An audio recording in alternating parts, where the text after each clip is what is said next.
This boy is capable of merging with any monster, but it wasn't always like this.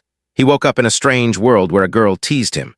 Until the day they injected him with the power serum, they called you a weak, untalented, incompetent boy. Everyone laughed, thinking that he would be more of an ordinary worker. But the weakness of the class awakened a legendary power, a power capable of turning him into the king of monsters. But to understand how it all began, you need to go back to the moment he woke up in this new body. A desperate scream rings out in the classroom at Ancient High, where everyone is studying for their exams. The boy holds his head and screams, desperate at the thought of experiencing it all again. Since ancient times, humanity has faced disasters and invasions by monsters from hidden realms. These worlds communicate with other worlds and use dimensional rifts to invade Earth. To fight back, people have created a system that injects animal genes, awakening talents capable of saving civilization. As a result, warriors have gained a status and treatment far superior to that of ordinary people. The entire world has entered an era where martial power is everything. The system declares the end of acquaintance with the world and begins to implant memories into the mother organism. Yiki. The young man wakes up at his desk and tries to process that he is now a student named Yagi. Behind him, two classmates mock him, saying that the loser Yagi is having another nightmare. A girl sitting nearby tells him to quit school and live out the rest of his days as an ordinary worker. He thinks to himself that in every story of the bully hero there seems to be an annoying girl. He immediately realizes that the original owner of the body has a bad reputation, because his parents' accident caused him to lose focus on his training and lessons. In a panic, he realizes that he has inherited the boy's humiliating and unloved life. The teacher, lamenting his tragic situation, announces that the time has come to inject him with the genetic modification serum, the culmination of 3 years of hard work. He adjusts his glasses and warns those who are not serious about their training. Summer. He forces a smile on his face, thinking that it is not he who is lazy, but he who must face the consequences. With a determined look, he decides to fix all the mess left by the body's previous owner. In the genetic injection hall, the students are thinking about which higher animals they will awaken. In the center of the stage, a technological container is opened, emitting cold mist. Inside, several vials of genetic awakening serum glow with a blue light. The teacher explains that the serum contains the genes of ancient animals and that everyone must accept the power calmly. The first names are called and a specialist injects the student's arm. Screams echo through the hall, their bodies react violently, emitting powerful auras. Seeing this, Yui grits her teeth and injects the serum directly into her body. Her eyes glow intensely with a blue light. After a while, the teacher observes her and says that she hasn't changed much. The girl who teased her approaches and laughs, claiming that she hasn't awakened anything at all. She moves closer, mocking that a warrior who doesn't awaken is doomed to complete destruction. Suddenly, Yui feels a different energy flowing through her body, and the system panel informs her that she has acquired the infinite monster model. The girl is furious, thinking that it is a fake, but he tells her to run. Her eyes glow blue as she warns that if they don't retreat, it will be too late. A powerful blue aura bursts from her body, throwing the girl back. The energy wave cannot withstand the pressure and knocks down the nearby students. The female student with the purple aura in her hand watches the scene in surprise. The other, surrounded by ice crystals, wonders if there is someone stronger than her here. A new panel appears in front of Yui, showing that she has awakened her monster model rank. She looks at her own glowing hand and realizes that this is a special power granted by the system. The two classmates who had previously mocked him look on in shock, unable to believe that this is the same one they had said they had lost. The girl who mocked him is unconscious, not understanding what power she had awakened to defeat him so easily. She turns to the fallen students and apologizes, telling them that she warned them to stay back. The announcement, gathering all the awakened third-year students into the testing building to test their new genes, echoes over the hall's loudspeakers. The panel shows the result of the student who awakened a third-level magical beast bloodline and is #1 in the class. Soon, the name of Chu Jiao, the top student, appears. She awakened a high-level ice demon dragon bloodline. Then a female student surprises everyone by awakening a rare stage 4 bloodline, the ethereal sp. Ro, observing the results, he wonders why her model was classified as Class A and not in stages like the others. Her name is announced next, surprising her. When he sees the stares around him, he realizes that everyone only admires the strong and confirms that in this world, fighting power is everything. The strongest student confidently walks towards the testing ground. In the audience, the students comment excitedly, remembering the incredible pressure they had let go of a while ago. Even the #1 student looks at him, realizing that he is looking at someone promising. The result appears on the panel, revealing only that Yudi is a third-stage martial student with an unknown bloodline. The crowd begins to laugh, mocking his lowliness and calling him a loser. He leaves the testing area in silence, having already expected this. He confirms to himself that the device cannot detect his model. At that moment, the system displays an upgrade manual explaining that new monster models can be obtained by completing tasks. A confident smile appears on his face as he realizes the true potential of his power. His eyes begin to shine again with the thought of conquering endless models and becoming the true king of monsters. In the teacher's office, Master Ivihi questions his decision to homeschool for the college entrance exam. The boy insists, explaining that he is far behind and needs special training to catch up. The teacher advises him to prepare to repeat the year, as his foundation is too weak to pass the exam. With a sincere look, Ye begs, and the master finally gives in. He then heads alone to the Ancient Warrior Center. Inside, he analyzes the money he has and considers two options for increasing his power. Examining the system data, he wonders why his compatibility with the monster template is only 3%. The answer appears. His template has absorbed the power of the genetic awakening serum. Realizing that he can strengthen his templates with reagents, he decides to buy more serum. Using his student ID at the terminal, his eyes widen in surprise. Thanks to his new vital magnetic field, he can sense the aura and bloodline of every warrior around him. The template, named Diora, picks up the life signals emitted by every living being in the vicinity. An uncontrollable desire to fight awakens within him, vowing to show the world what it means to be the king of beasts. Suddenly, a hand lands on his shoulder, pulling him out of his thoughts. Turning his back, he finds a woman who scolds him for looking so openly. Yui apologizes and asks where he can get the genetic medicine, and he sees the typical lack of control of someone who has just awakened. The woman warns him that genetic medicine is expensive and can build up resistance over time. When he asks for the price, the woman calculates and tells him that the potion for beginners is around 400,000. The shock is immediate, and he asks if there is any way to get a discount.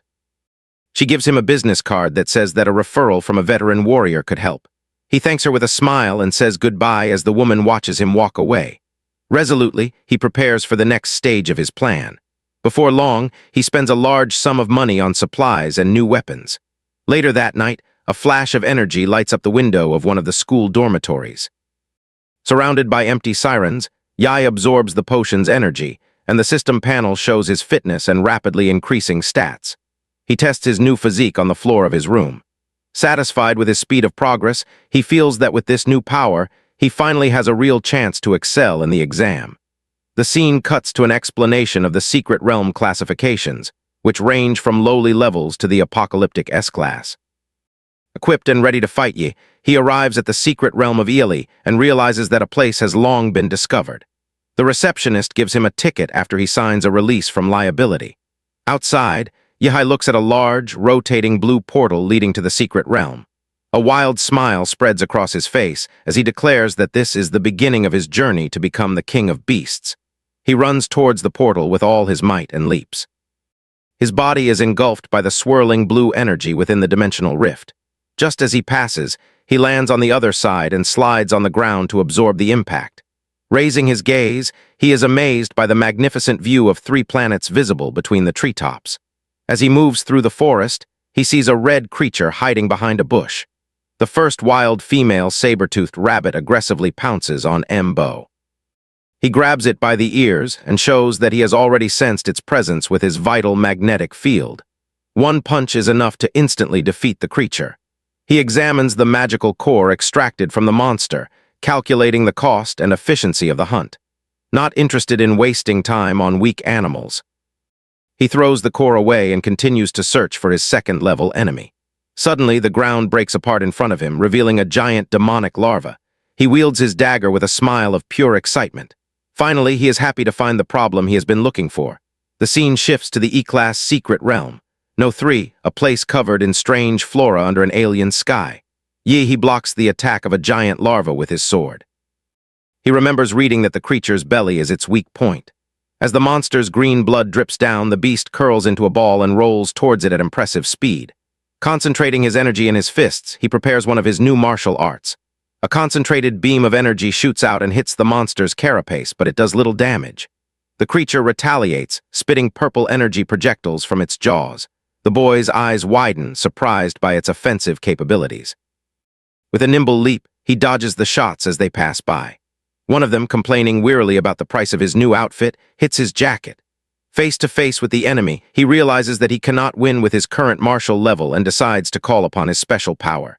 His eyes glow an intense blue as the bloodline of the demon Emperor Demora activates.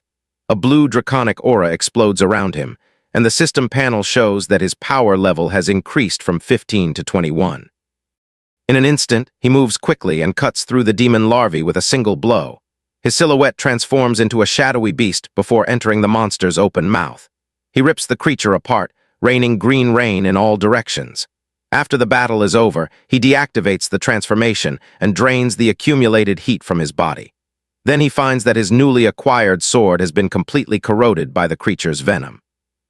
The energy drain is draining him, and his stomach is growling with hunger, but there is no food with him. Suddenly, an incredibly fragrant aroma fills the air. The source of the smell is a greenish-gray magic core extracted from the demon larvae.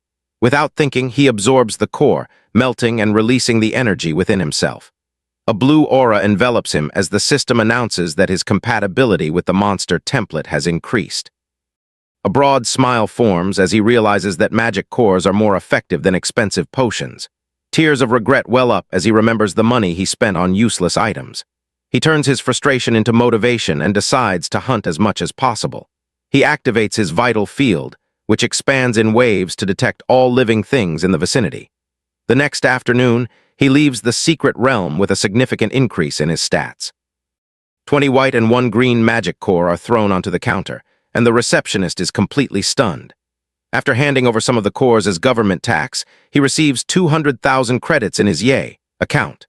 With 9 days left until the college entrance exam, the scene cuts to the entrance of the portal leading to the D-Class secret realm. A group of warriors gather around the jeep, discussing their mission to find the blood jade flower, now 1 limb short. The leader introduces Linhai, a new martial artist he has recruited through the agency. Using Elijah Annesley, he introduces himself, explaining that since he is still a student, he must use an illegal agency to enter the realm. The team members find the name strange, and he explains that the original name would infringe on copyright. The leader warns him not to cause trouble, and the young man agrees, thinking it's good to have responsibilities clear from the start. With the objectives set, the group accelerates in the jeep and dives straight into the blue portal. A souvenir, guided by a tracker that shows the location of the flower, crosses the alien desert. During the journey, Yahe observes the landscape and comes to the conclusion that the hidden kingdoms do not belong to a single, connected world.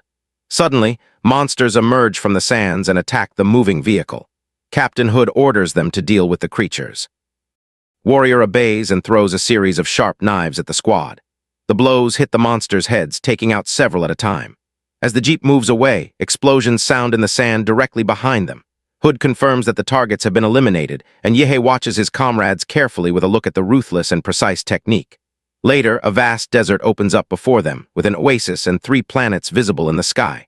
The team continues their journey on foot under the scorching sun. A curious Yigi asks why they are using a jeep, and the leader explains that the sound of the engine will attract more monsters. The captain begins to assign roles, determining who will throw the grenade, who will set the trap, and who will be on the front lines. Pointing at Yi, he orders him to simply follow, and he agrees. With a relaxed gesture, a stun grenade is thrown towards the oasis, exploding and releasing pheromones to attract predators. The explosion awakens a giant earth dragon, a second-level monster that rages out of the dust. Meanwhile, a mysterious figure approaches from elsewhere in the desert. A bald man wearing glasses smiles and licks the blade of his dagger. Captain Lin leads with precision, finishing the earth dragon with a single clean blow. The creature falls, and the team wonders if they have finally been defeated. The leader, sheathing his sword, orders everyone to move forward without wasting any time. Suddenly, a giant claw erupts from the sand, and one of the warriors shouts a desperate warning. "Yes!" he reacts immediately, leaping up to counterattack. A devastating blow is thrown, creating a column of energy that disintegrates the monster in seconds. The others watch in shock, unable to believe that a teenager could possess such power. They surround him enthusiastically, congratulating the young man for saving the captain and accepting him as a true comrade. One of the warriors holds the dragon's soul. The red sphere vibrates with energy. Amidst the bewildered comments, they explain that the item can enhance the martial artist's genetic model. Captain Lin's sighs and relief make him believe that the worst is over. But at that moment, a knife pierces him from behind, paralyzing him with surprise. Screams of horror echo across the field as the team tries to figure out what is happening. Turning with great effort, the captain encounters the traitor. Hood, one of his comrades. With a cold smile, the traitor reveals that his goal is simple: to get rich. From the shadows emerges a bald man wearing dark sunglasses, his partner Hu Fang. One of the warriors recognizes him as a thief who attacks martial artists in hidden realms. The poisoned and stunned captain realizes that the traitor knew the location of the flower even before the mission began. With a fixed gaze, Yahello concludes that the information was transmitted by the darts of the previously used Hood. The traitor praises him for being sharp, mocks him for risking his life instead of studying for the university entrance exams. Yahello replies with a smile that the title of best student already belongs to him. Furious at this mockery, Hood throws his daggers in anger. A blue glow appears in Yui's eyes, saying that the bald boy who gave the order is truly arrogant. The energy condenses in his hand and forms a glowing blue sphere. In a firm voice, he declares that it is time to take out the trash. Huang watches with a curious smile and orders the boy to be brought to him. The traitor lunges forward, unleashing a series of flaming blades. The bow responds by creating a rotating shield of blue flame, blocking every blow between the sparks and the heat. The collision raises a cloud of dust, and one of the survivors notices that the traitor has disappeared from view. In the blink of an eye, Hood reappears in midair, and he unleashes a powerful blow as he prepares to counterattack. Yahello seizes the perfect opportunity to test his new skill, concentrating a blue energy sphere between his fingers. A beam of energy shoots out, striking the traitor square in the chest. Team members watch in shock, unable to believe that the teenager has defeated the veteran with a single blow. He blows on the tip of his finger like a weapon. As the traitor's defeated body falls to the sand, an enraged Huang points and demands to know what great family he comes from. A large dragon projection appears behind the young man, and he ironically replies that he belongs to a demon clan. Huang taunts, stating that even with a genetic technique, the difference in their martial levels is huge. He then transforms into a giant bear-like monster and activates his bloodline. He announces the name of his martial technique, Peak Shaker. Yay! He charges in and strikes first, striking the creature's leg with a blast of energy that makes it scream in pain. The monster counters with a powerful punch and tries to knock it to the ground. It barely dodges as the punch creates a crater in the sand. The monster grabs him and shoots purple energy bolts from his back. Ye drops to one knee, unleashing a shockwave of purple energy that shoots out in all directions. After the attack is complete, he leaps towards it with an energy-charged punch and says, "It's my turn now." He concentrates all his energy into a fiery punch, delivering his most powerful blow yet. The attack hits the monster square in the chest, creating a blue energy blast that consumes it completely. Huang's body falls back into human form, completely defeated, and falls to the sand. The other team members watch in shock, stunned by the sheer power they have just witnessed. The defeated villain curses Yuhi with his last breath, swearing that such an evil master will be punished. Yuhi glares at him coldly, asking who he thinks he is to coup. See him. The martial arts entrance exam begins at the City Central Sports Stadium. The crowd roars as the announcer announces that the competition will be a single elimination tournament. The students must win 3 matches until the highest score of the year is determined. With an excited shout, the host officially announces the start of the city exams. Immediately, intense battles break out in the arenas, filled with energy and the screams of the crowd. In Arena 6, Huang Tong's opponent has yet to appear. The announcer states that if he does not arrive on time, it will be considered a forfeit. He is angry that he will not be able to humiliate him.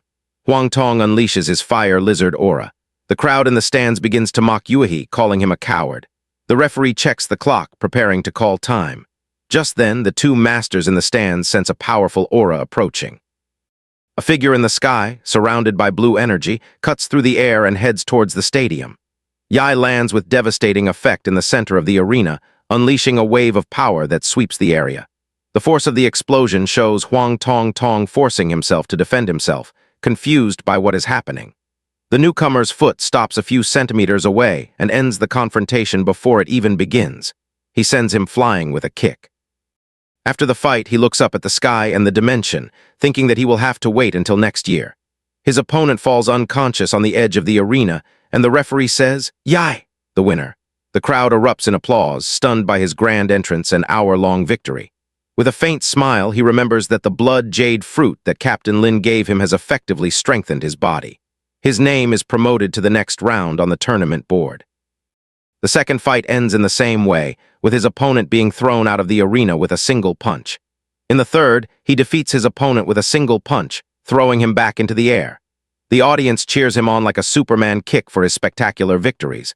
With 3 victories secured, the announcement confirms his advancement to the third round. Soon, several university recruiters are besieging him, offering him scholarships and places at their institutions. He ponders for a moment which one to choose. Then he smiles confidently, gives a thumbs up, and announces that he wants to join Hadu University. The recruiters walk away disappointed, and since Yahello is the best martial arts university in the country, he can't blame them for doubting him. Manik decides to silence them all with a smile when he takes first place. Shortly after, 2 officials approach and ask him to cooperate in re-evaluating his level. One of the officials grabs him and shouts in disbelief, seeing that his strength has risen from 3rd to 9th in just half a month. Yai explains that he followed his late father's advice and went to the secret realm where he broke his genetic limit during the battle. The 2 officials stare at him in shock, breaking into a cold sweat at the absurd revelation. Without wasting any time, they rush to report the incident, realizing that the young man has become a person of interest. In various parts of the city, parents and friends watch the broadcasts, proudly cheering for their children. Sitting alone in the waiting room, Ye scrolls through the news on his phone. His melancholy gaze reveals the weight of his loneliness as a forgotten orphan. In the distance, his old teacher watches the fight on television and shouts, urging his student to do his best. The first match of the promotion round begins with Yai in the center of the arena. His opponent is Luke Xuan, a top student from another school with a rare bloodline and the hair of a warrior family. The young man, his eyes shining blue, calmly awaits his opponent's first move. Luke Xuan smiles arrogantly, confident that the outcome will not change no matter who stands before him. With confidence, he releases his energy and awakens the power of his bloodline. Ready for the clash, he lunges forward and strikes a lightning claw, saying that if he is unlucky, he will die. Even though the attack is coming towards him, the young man is not afraid. He grabs his opponent's hand and comments on the lack of power in his blow. A cry of pain rings out as Luke Xuan's hand is completely crushed. Yay! He raises his arm and slams it into the ground with devastating force, creating a crater in the arena. With a calm smile, the announcer asks if there are any worthy contenders as he announces another victory. The announcer calls another instant knockout, this time against the tournament favorite Luke Xuan. EA becomes an online sensation with the public, who are amazed by his calm demeanor and mastery of his skills. The crowd goes wild, chanting his name and calling him the one and only. As Luke Xuan is carried away on a stretcher, a blue-haired student watches from a distance. With a fixed gaze, he promises to defeat Yai in the final round. In the hall university broadcast room, an official demands a full report on the young man within 30 minutes. The scene shifts to another arena, where the second group of fights continue at a furious pace. Kei Xiaoling, known as the queen of her school, taunts her opponent for maintaining an indifferent expression. On the other side is Liu Qing's, the untouchable flower, silent and focused. The referee blows the whistle to start the match. Kai Xiaoling charges with a direct blow, promising to see how his opponent will react after he falls.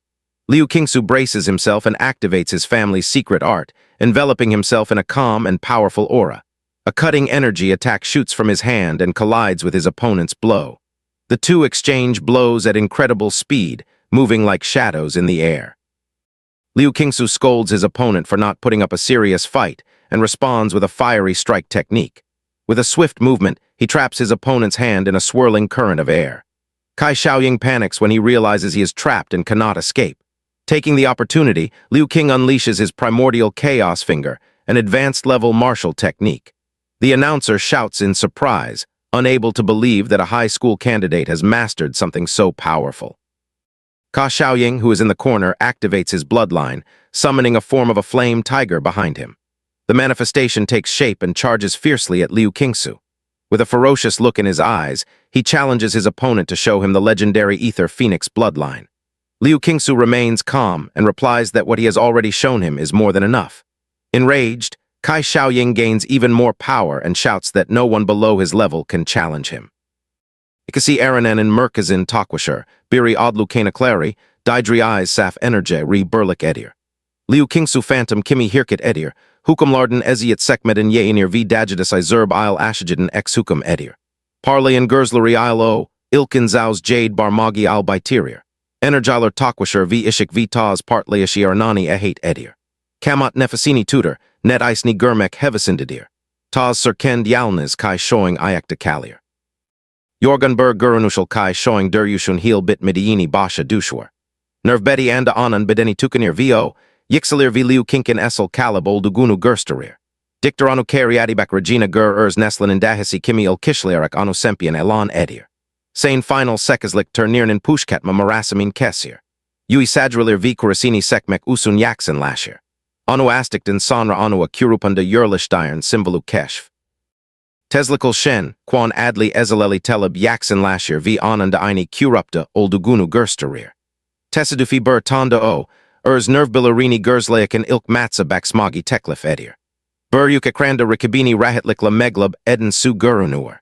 Dictor Urs Kelebasini Adlandirir V Shenuan Anan Yael Aini Mektebden Oldugunu Dair.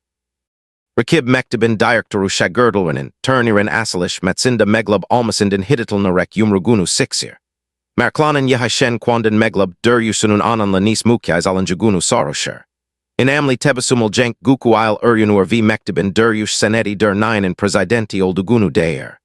Yuhi I Baxarak Bildurir Kai, Bu Ilki Tahanlarda Anu Urzanun Yegin Real Telukesi Hesab Edir. Hisilranin Hemash Keskin Oldugunu V Rakibanin Isind Yuksuda Olan Vaishali O in Maga Hazer His Ed Bildiini Iza Edir.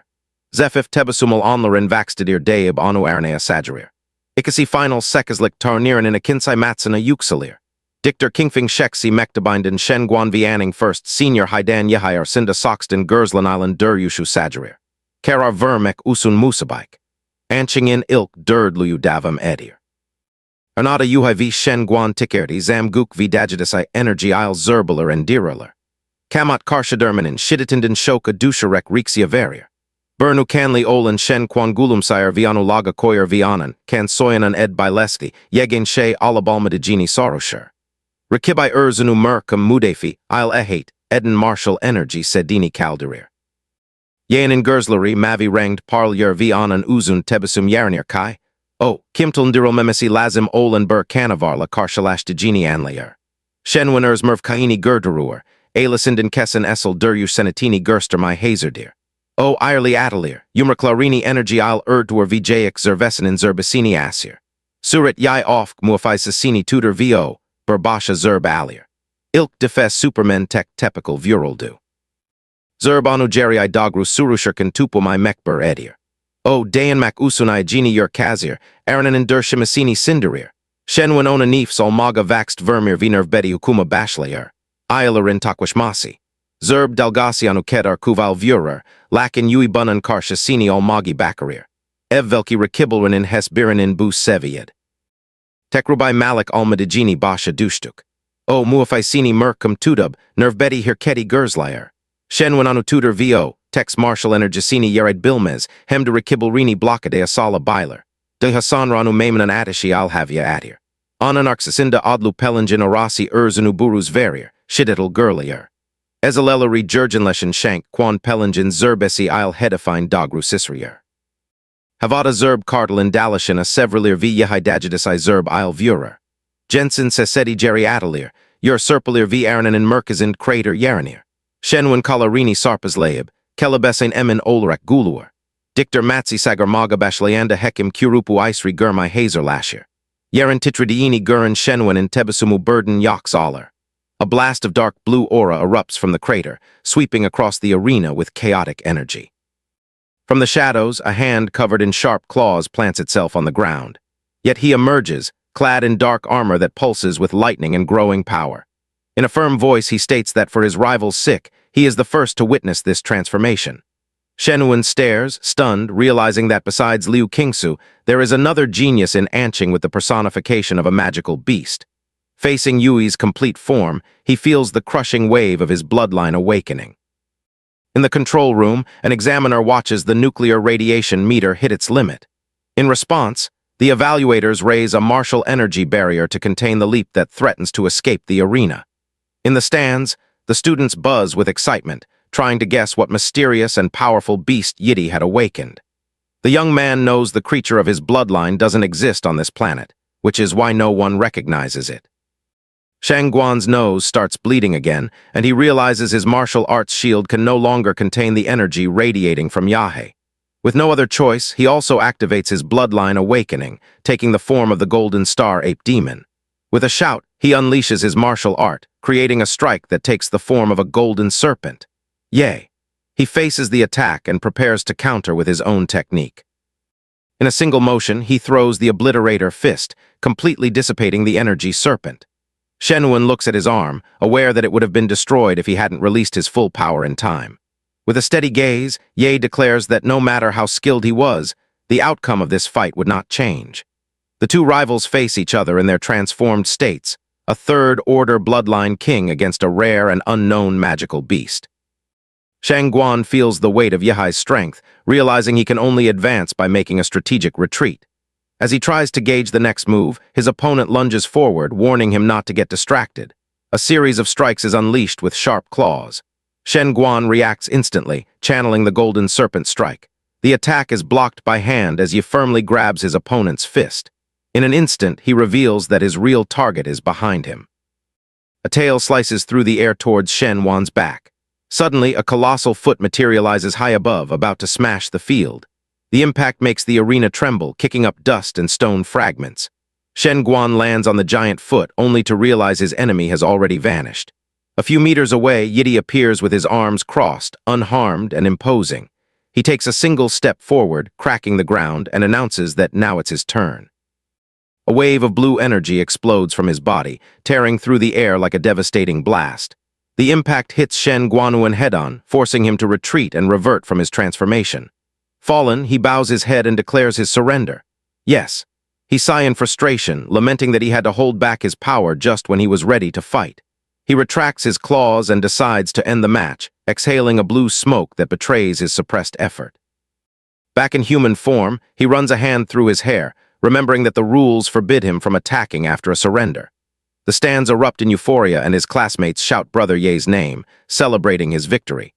Across social media, videos and memes show the contrast between Shen Huan's initial confidence and his humiliating defeat. The comments multiply, proclaiming, "Yay, he has the highest score in the exam." In the principal's office at Qingfeng Private School, the principal grinds his teeth in a rage. He confronts Shen Guan, screaming about the money he invested and calling him ungrateful. With a firm expression, the young man places a hand on his shoulder and says he only surrendered so he wouldn't end up in a coffin. He warns that it's not wise to threaten someone stronger. The principal turns pale and starts to sweat, stammering that he's right. Soon, the big screen announces the 4 finalists of the exam, ending the round with applause and tension. The principal of Ancient First Senior High celebrates the victory enthusiastically, while teacher Li cheers even louder, overcome with euphoria. The drawing ceremony for the semifinals begins, and Yi realizes that once again he has drawn the first number. On the other side, Liu Qingsu reveals the same result, drawing curious looks from the audience. The big screen confirms the matchup. The first semifinal battle will be an internal duel between Yai and Liu Qingsu, both representing Ancient First Senior High. The crowd buzzes with anticipation over Liu Qingsu's power, known for mastering 2 royal martial arts and carrying the bloodline of a Thirdal king. There's also talk about Yehai, who defeated an opponent of the same caliber and might be hiding an even more terrifying bloodline. In the arena, the atmosphere is pure tension, and the stands are packed with eager spectators. The 2 competitors step onto the platform, positioning themselves face to face under the judge's watchful eye. With a firm nod, the referee announces the start of the match. He dashes forward, advancing without hesitation to strike first. Liu Qingsu moves calmly through the rising smoke, preparing her counterattack. From the mist emerges a figure cloaked in shadows, her eyes shining intensely. With a determined expression, she watches her opponent, thinking that she hopes he's really as strong as they say. The match begins, and Yi releases a dense cloud of steam that covers the entire arena, blinding the audience. The announcer excitedly narrates, wondering how the talented girl from the Liu family will handle the competition's dark horse. Inside the smoke, Yeti makes out his opponent's silhouette and realizes her martial skills surpass his own. He understands that as a combat genius, the longer the fight goes on, the harder she'll be to beat. He decides to go all out from the start and prepares the mountain prison fist. Liu Qingsu raises an energy barrier, assuming he'll use the move to force her on the defensive and create an opening for a counterattack. But the young man moves unexpectedly, launching a long-range sweep kick. As she leaps back, she realizes he didn't use a fist technique as announced, but a steel whip. Angered by the trick, she awakens her bloodline and roars. She charges forward with a straight punch and the spectators react, accusing him of fighting without martial ethics. The tactic breaks Liu Qingsu's rhythm, putting her at a disadvantage. He keeps up the pressure, giving her no room to react. She channels her martial energy and forcefully repels him. His hand transforms into a claw, and he warns her she won't escape so easily. He launches himself through the air, delivering an energy-charged strike. Liu Qingsu tracks his movement and manages to jump away, narrowly dodging. She immediately counterattacks, causing an explosion that shakes the arena floor. Suddenly, he appears before her, shouting for her not to run away. The sequence of attacks is brutal, forcing her further and further back. While trying to defend, she notices her opponent's absurd strength and remembers her two secret techniques, the defensive floating shadow and the offensive Hanuan jade finger. She realizes she's being pushed to the edge and won't have time to use either technique before falling. With a steady gaze, she decides to use her last resort. A purple feather shrouded in dark energy materializes in her hand. Yay! His face fills with surprise as he recognizes the object. She reveals her final trump card, an eye-like artifact pulsing with immense power. She activates her bloodline's awakening, the ethereal bird. A colossal bird appears in the air. Its purple wings expanding and shedding feathers of pure energy, leaving the boy in shock. Surrounded by her aura, Liu Qingsu floats, revealing her awakened magical beast bloodline for the first time. Purple energy gathers in her palm as she warns Yehai to be careful, saying she can't control her power in this form. The young man smiles confidently and replies that it's better this way because now he can also fight with everything he's got. Suddenly, he feels feathers hitting him from behind and instinctively turns around. Before he can realize it, his opponent is already in front of him, unleashing the mysterious Hanuan jade finger art. Yay! He retaliates with a shout, preparing the atomic explosion fist. The two techniques collide, releasing an explosion in the center of the arena. The crowd covers their eyes, blinded by the intensity of the impact. The shock wave sends Liu Qingsu flying. A scream torn from her as her body is thrown through the air. Astonishment fills her face as she feels the enemy's overwhelming power. Through the smoke, Yehai emerges, transformed, his body now covered in dark armor crackling with blue lightning. A savage roar echoes, revealing the monstrous form he had hidden until now. The first semi-final of the exam erupts in a blast of blue lightning that engulfs the arena. Liu Qingsu feels the dangerous fluctuation of energy and realizes the situation is about to spiral out of control. In his beast form, he concentrates an absurd amount of power. The protrusions on his back glow, gathering energy for a devastating blow. The power flows to his mouth, which begins to crackle the electric bolts. He fires a colossal blast of energy, the dreaded Godzilla's breath. Liu Qingsu wraps her body with her wings, bracing for impact. She uses them as a shield, channeling every bit of energy to sustain her defense. Her eyes glow as she activates a latent ability, determined to resist. The beam hits her barrier in a blinding explosion. With great effort, she manages to redirect the attack using the feather deflection technique. The breath is deflected and shoots toward the ceiling, cracking the structures. The audience panics as they see the uncontrolled energy raining down on them. At the last second, a golden honeycomb-shaped barrier rises to protect the crowd. The beams ricochet around the arena, creating a chaotic spectacle of light and destruction. Shrouded in a golden aura, Mayor Hawaiian, King of Anqing, appears floating above the arena. With a firm gaze, he declares that on this day, the strongest champion in the city's history will be born. The announcer shouts in relief, thanking the mayor for saving the audience. Amidst the debris, blood drips, forming a puddle on the cracked floor. Liu Qingsu remains standing, wounded and exhausted, her clothes tattered and her wings weak. Her face shows astonishment as she realizes her defense was shattered by a single blow. Doubt eats at her. Can she really defeat him? A memory surfaces. A young Leu standing before the ancestral tablets, being told she is the family's hope and that she cannot fail. Another memory overlaps, her mother's voice saying she dedicated everything so her daughter could revive the Leu name. The pressure suffocates her. Her mother's gaze demanding that she keep winning, not just in the exam, but always. Back in the present, she breathes heavily and faces Yahello. Her opponent is shrouded in an intense blue aura, his body vibrating with power. She silently admits that he is truly strong. She thinks it's only natural that she can't beat someone like him. With a tired face and a glint of resignation in her eyes, she urges him to end the fight quickly. She moves forward in a final motion and lands a direct blow on her opponent's chest. Surprised and with fear on her face, Liu Qinggu asks why her opponent didn't dodge. Yay! His blue gaze remains fixed on her, serious and firm, as he asks where her fighting spirit from before has gone. Her eyes widen in confusion. The intensity in his gaze grows. He asks if she even truly looked at him during the fight. With his fist cloaked in energy, he shouts that he will win this title fair and square. Liu Qing's purple eyes gleam, still confused by his words. In a sudden advance, he lands a direct punch to her face. His voice is firm as he warns her to face him seriously. The assault continues. Fast, precise, merciless strikes. Between the impacts, the girl complains, saying he's cruel for attacking her like this. She screams, asking why he insists on fighting when she just wanted to hand him the victory. The final blow sends her flying amidst an explosion of energy. In midair, she protests that he shouldn't hit a girl in the face.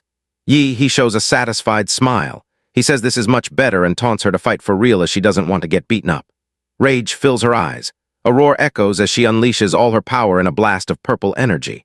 Her body is engulfed in mystical flames. The art of ignition awakens. In her full magical beast form, she declares that she will defeat him with all her might, exactly as he wished. In the air, Liu Qingsu floats with her wings spread, staring at her opponent. Yui grins, excited. He says that now that she's revealed her true form, things have finally gotten interesting. His transformation begins soon after. The dark armor completely envelops him, sparking the lush lightning. In a firm tone, he states he can't let his guard down. His power combines the Dura model with Kaeyang, creating a nuclear-like combat body. In his complete form, he challenges King Shu to a good fight. She concentrates purple energy in her hands, preparing her next strike. A gigantic tornado forms ahead the rending hurricane, which charges forward, leaving a trail of destruction across the arena. Yahello breaks through the whirlwind with an explosive fist, shattering the energy flow. The warrior responds with a devastating sonic scream that spreads in waves through the air. The two powers collide, and the arena is engulfed by an explosion of purple and blue light. Even after a direct hit, Yui holds his ground, resisting the force of the impact. With a defiant smile, he asks if she thinks she's the only one who can scream. The plates on his back glow in 10. Selly charging energy for the next attack. King recognizes the move, but decides to drop her defense and bet everything on her final technique.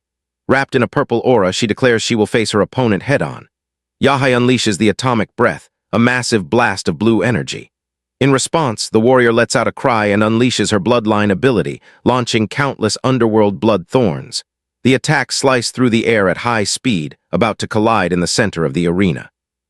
Outside, the announcer panics, realizing the collision is beyond the two competitors' control. Mayor Hang King acts quickly, activating a genetic technique. From the ground, an immense energy barrier rises, the Leland Divine Wall. The attacks crash against the wall, creating a blinding explosion of light. The audience reacts in shock, trying to understand what happened and if it was the mayor who protected them. As the smoke begins to clear, everyone realizes his action prevented a tragedy. Huang King observes the arena in silence. He thinks to himself that the walls were hastily erected and that no one expected such powerful candidates.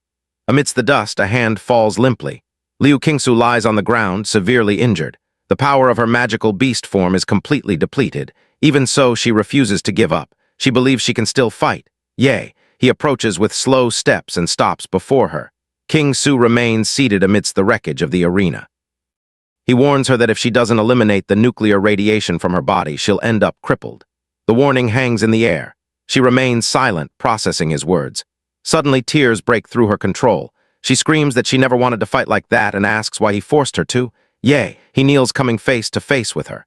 In a calm voice, he asks if she really didn't want to fight or if she was just being stubborn because he sensed her desire to win. King Zu's gaze wavers. She doesn't know what to say. She thinks for a moment and realizes he's right. In the heat of battle, she felt the thrill of fighting for herself without any restrictions. Her face flushes with shame as she confronts her own truth. He extends his hand and channels healing energy over her wounds. He says she gets too distracted by her own thoughts during a fight. He then stands up. He states that's why she lost. King Su realizes surprised that her injuries and the radiation have already vanished. As he walks away, he admits that she's still the strongest opponent he has ever faced. Before leaving completely, he turns back with a slight smile. He says that next time he expects a pure battle, the blush returns to her face. She remains motionless, watching him leave, still stunned. The smoke on the field begins to dissipate, revealing Ye standing in the center of the arena with his arm raised in victory. The announcer declares the end of the first semifinal. He is the winner. After Yehai's victory, Chu Zio also wins his match and the fight for first place is about to begin. The final showdown is announced. Yehai the Dark Horse versus Chu Zio, the favor known as Apex. The broadcast viewership explodes, nearing 50 million viewers. The finals begin. Surrounded by an icy aura, Chu Zio invites him to attack. He gives a savage grin and challenges him to come in with everything he's got. Chu Zio lunges forward at high speed, but Yui remains still and activates the 7-star steps technique. He gathers his energy, preparing the atomic fist. With a shout, he unleashes the explosive strike, generating a powerful shock wave. Chu Zio reappears and realizes his opponent attacked all the copies instead of searching for the real one. Facing the crater left by the impact, he admits he can't face him on equal terms and calls him a monster. With a glint in his eye, he decides to wear him down by fighting from a distance. Then he awakens his bloodline and the image of an ice dragon appears behind him. He unleashes the ice pulse covering the entire arena with sharp spikes that sprout from the ground. The power is so intense it forms a gigantic iceberg, freezing Yi inside it. Chua feels the strain of the attack and is exhausted by the icy blast. Suddenly, an intense light shines from within the block of ice, which begins to melt. The iceberg shatters into pieces in an eruption of flaming energy. Chuho is shocked, unable to believe he escaped so easily. Among the debris, Yudi faces his opponent as another blast of ice is launched. The blue sphere rushes forward but effortlessly dissipates.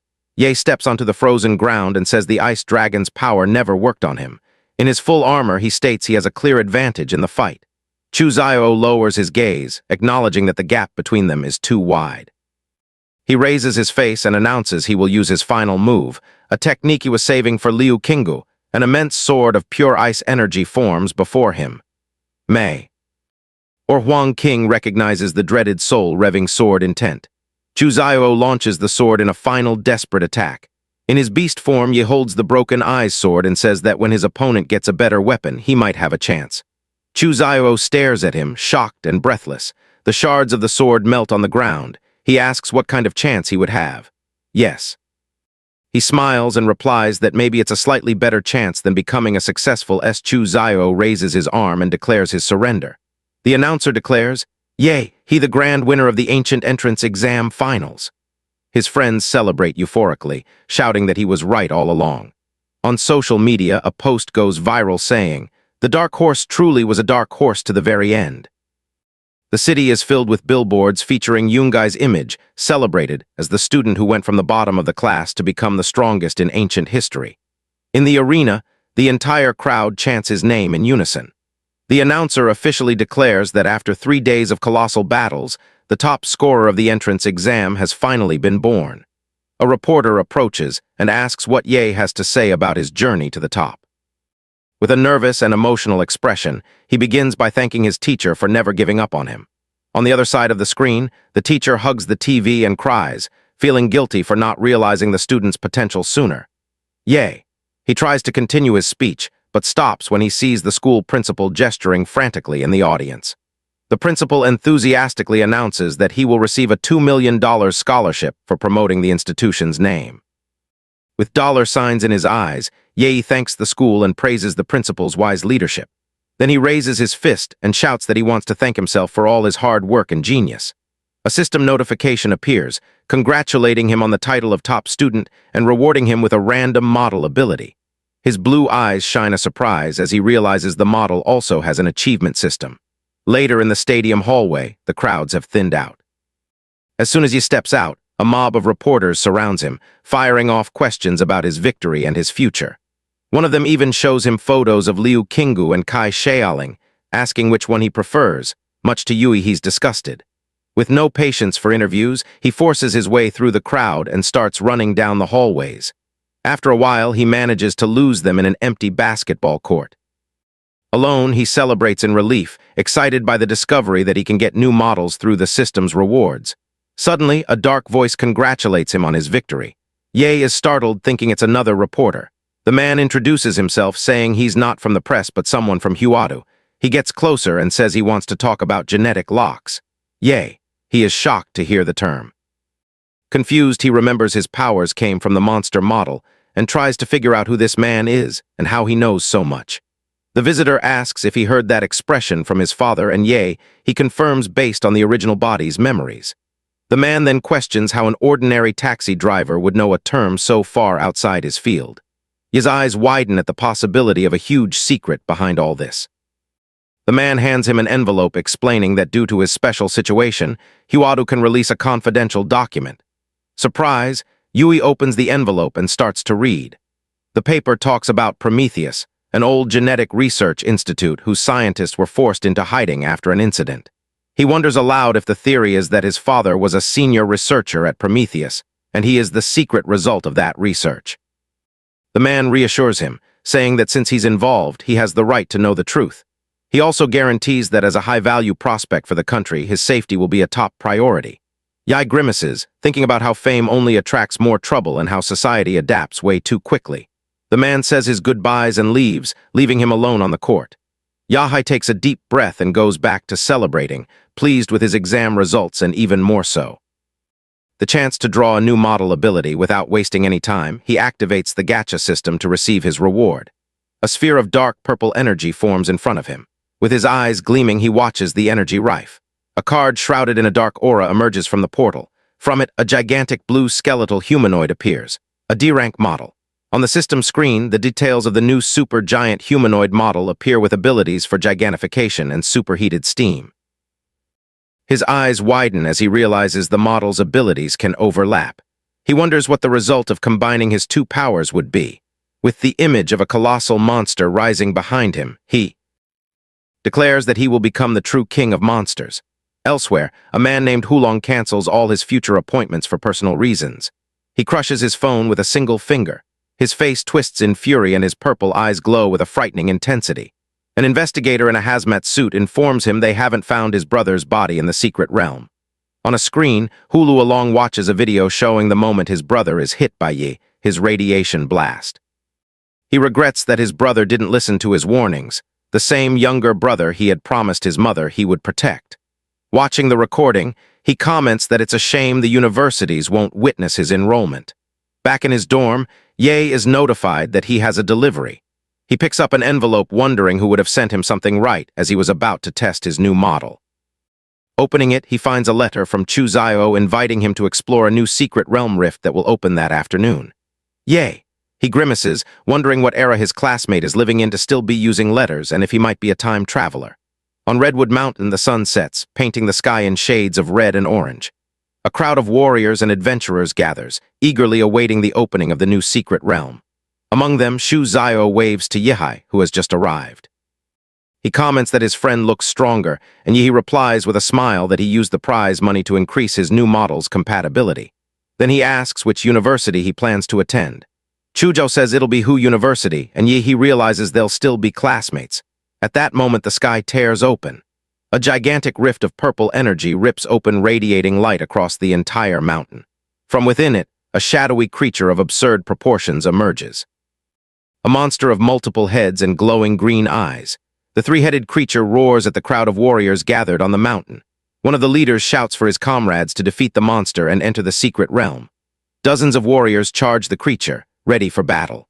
The monster panics at the number of enemies and tries to retreat, only to get stuck in the crevice. An explosion of purple feathers fills the air and the creature is brought down by the hunters. Inside the secret realm of Redwood Mountain, the forest stretches out, covered in red-leaf trees. Yishu Zio and other warriors follow the trails between the trees. Suddenly, Yihai catches a strong scent in the air. He realizes it's a tide of beasts, monsters that have been lying in wait for some time. The warriors prepare to fight, and one of them orders them to prioritize eliminating the monsters and containing the onslaught. The battle begins with brutal clashes between hunters and creatures. Shuhei activates his bloodline ability. With his ice sword, he finishes off a few wolves. He dodges a monster with red eyes and sharp claws. Ye charges forward with the explosive atomic fist and defeats the creature. He warns Chua about what's coming from behind, and the boy thanks him. The two look out over a field covered in bones and conclude that none of these beasts are worth the effort. Chuzayo turns and is shocked by the pile accumulated around Yehai. He realizes the monsters were melted by large-scale radiation. Surrounded by a blue aura, Ye prepares to attack again. Further back, a group of warriors comments on how the fight in the rear ended so quickly. One of them explains it's because of the gunner from Anqing. Another doubts his student could have done that, but his companion retorts that the young man could take down 10 like him. The warriors start pushing the remaining monsters toward Yehai. Suddenly, a signal comes from the front line. The leader of the tide has been defeated. The horde begins to retreat. The survivors regroup and Xu Jiao realizes that out of thousands, only 800 warriors remain, many of them wounded. Panting, he approaches carrying a giant bag full of monsters. Xu Zhao offers his storage ring to hold everything, and he is impressed by the boy's wealth. They see a group of warriors returning, and the others comment that without their help, they would have collapsed from exhaustion. The crowd gathers around the leader who has just arrived. He introduces himself as Wuan, leader of the Silverwolf martial arts group. He invites Yuhi to join them, offering an ace-level member contract. The surrounding warriors are impressed, knowing it's a rare and valuable opportunity. Suddenly, a woman appears riding a tiger of purple flames and accuses Wuan of trying to poach talent. She makes her own proposal, offering Yi 15% of the monthly training resources. The crowd is even more shocked to realize that the two largest martial arts groups are competing over a high school student. Yi politely declines, saying that for now he has no plans to join any group. Wen accepts his decision, shakes his hand, and makes it clear that the door will always be open in the future. After everyone disperses, Chu Zio suggests they climb the trees to survey the area and make a plan. The two of them shoot up at high speed to the top of the forest. They land in the canopy and gaze at the vastness of the secret realm. Chu Xhao spots something on the horizon and asks, his face tense when it is. The silhouette of a colossal creature larger than the mountains rises over the forest, with a wild smile. Yay.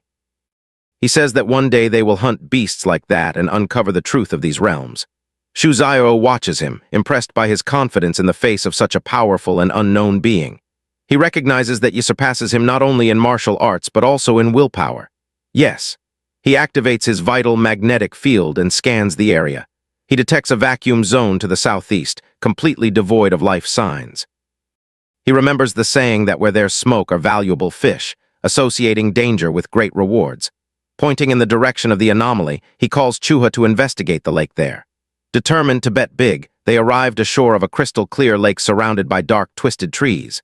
With a smile, he waves to someone he recognizes as Sister Uli, leaving Xu Zio confused.